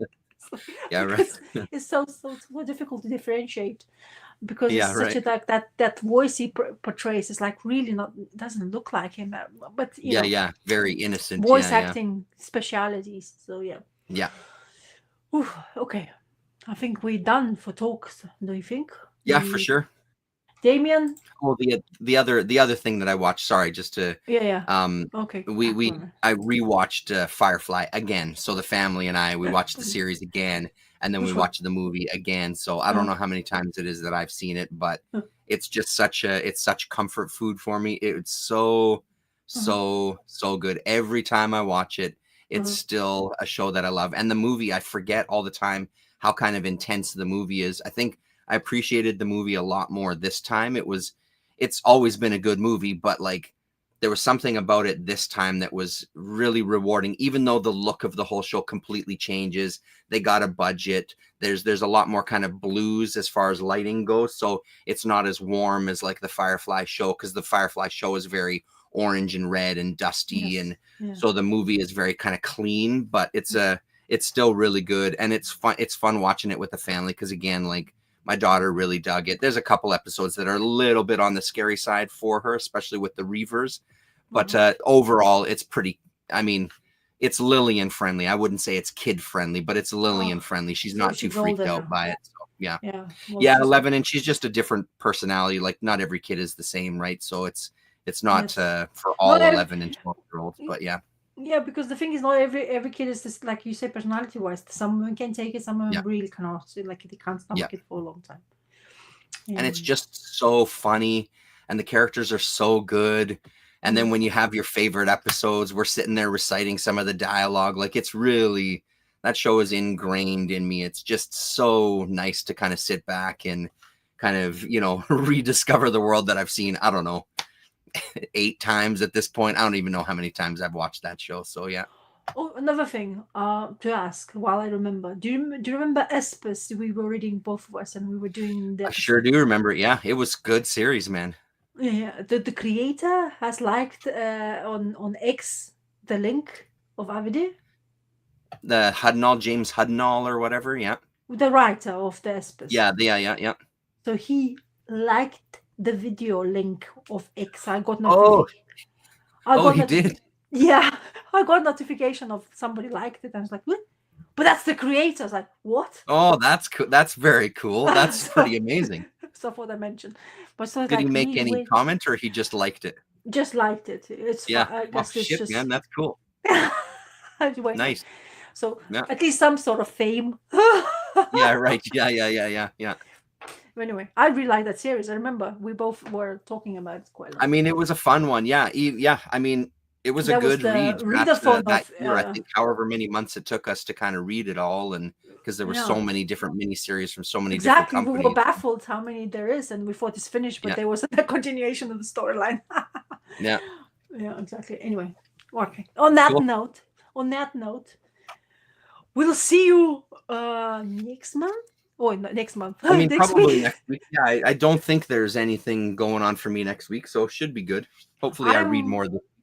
half term, so I'm available. Okay, cool. So we holidays. So I'm not sure how my reading will be, but I'll try to sneak away from my son. It lets me actually, quite interestingly. He likes to have his own space, so I might be able to do that. So I'm looking forward to it. Jesus, I can't believe you don't still have Kamui. I mean, you're telling me, honestly, it's really starting to irritate me. Like, I want to fucking read this book. It's not, I was saying to my wife, I'm like, it's not often I'm really excited about a book. And she kind of goes, I feel like you're excited about books a lot. I'm like, okay, yeah, fair enough. But this one is different. I'm really excited about this one. I feel really bad. I really do feel bad because it's not your fault. It's stupid but it's fucking not Diamond. fair. Can't get their I feel shit like together. I'm the least person should be first to actually get hold of it, but somehow everything worked so well and it came out. And I think that's the thing, right? Like, if they're going to sell to overseas markets, they've got to get those books out way ahead of schedule. And if they're relying on like distributors here, it's always the thing of like, it's a Montreal company. How is it that someone in the UK has it before someone in Canada? What the fuck is going on? I never did, but I didn't know that Pamela Anderson is Canadian, by the way. That was a shocker for me. Oh, I didn't know that Pamela Anderson was Canadian either till right now. Yeah, no, I had no idea. Yeah. She was living in one of those Vancouver Islands. Oh, really? Okay. Which I didn't know existed either, but there you go. I learned. Yeah. Canadian? What? Yeah, crazy, huh? Anyway, on that note, people. Okay. Yay, Canada.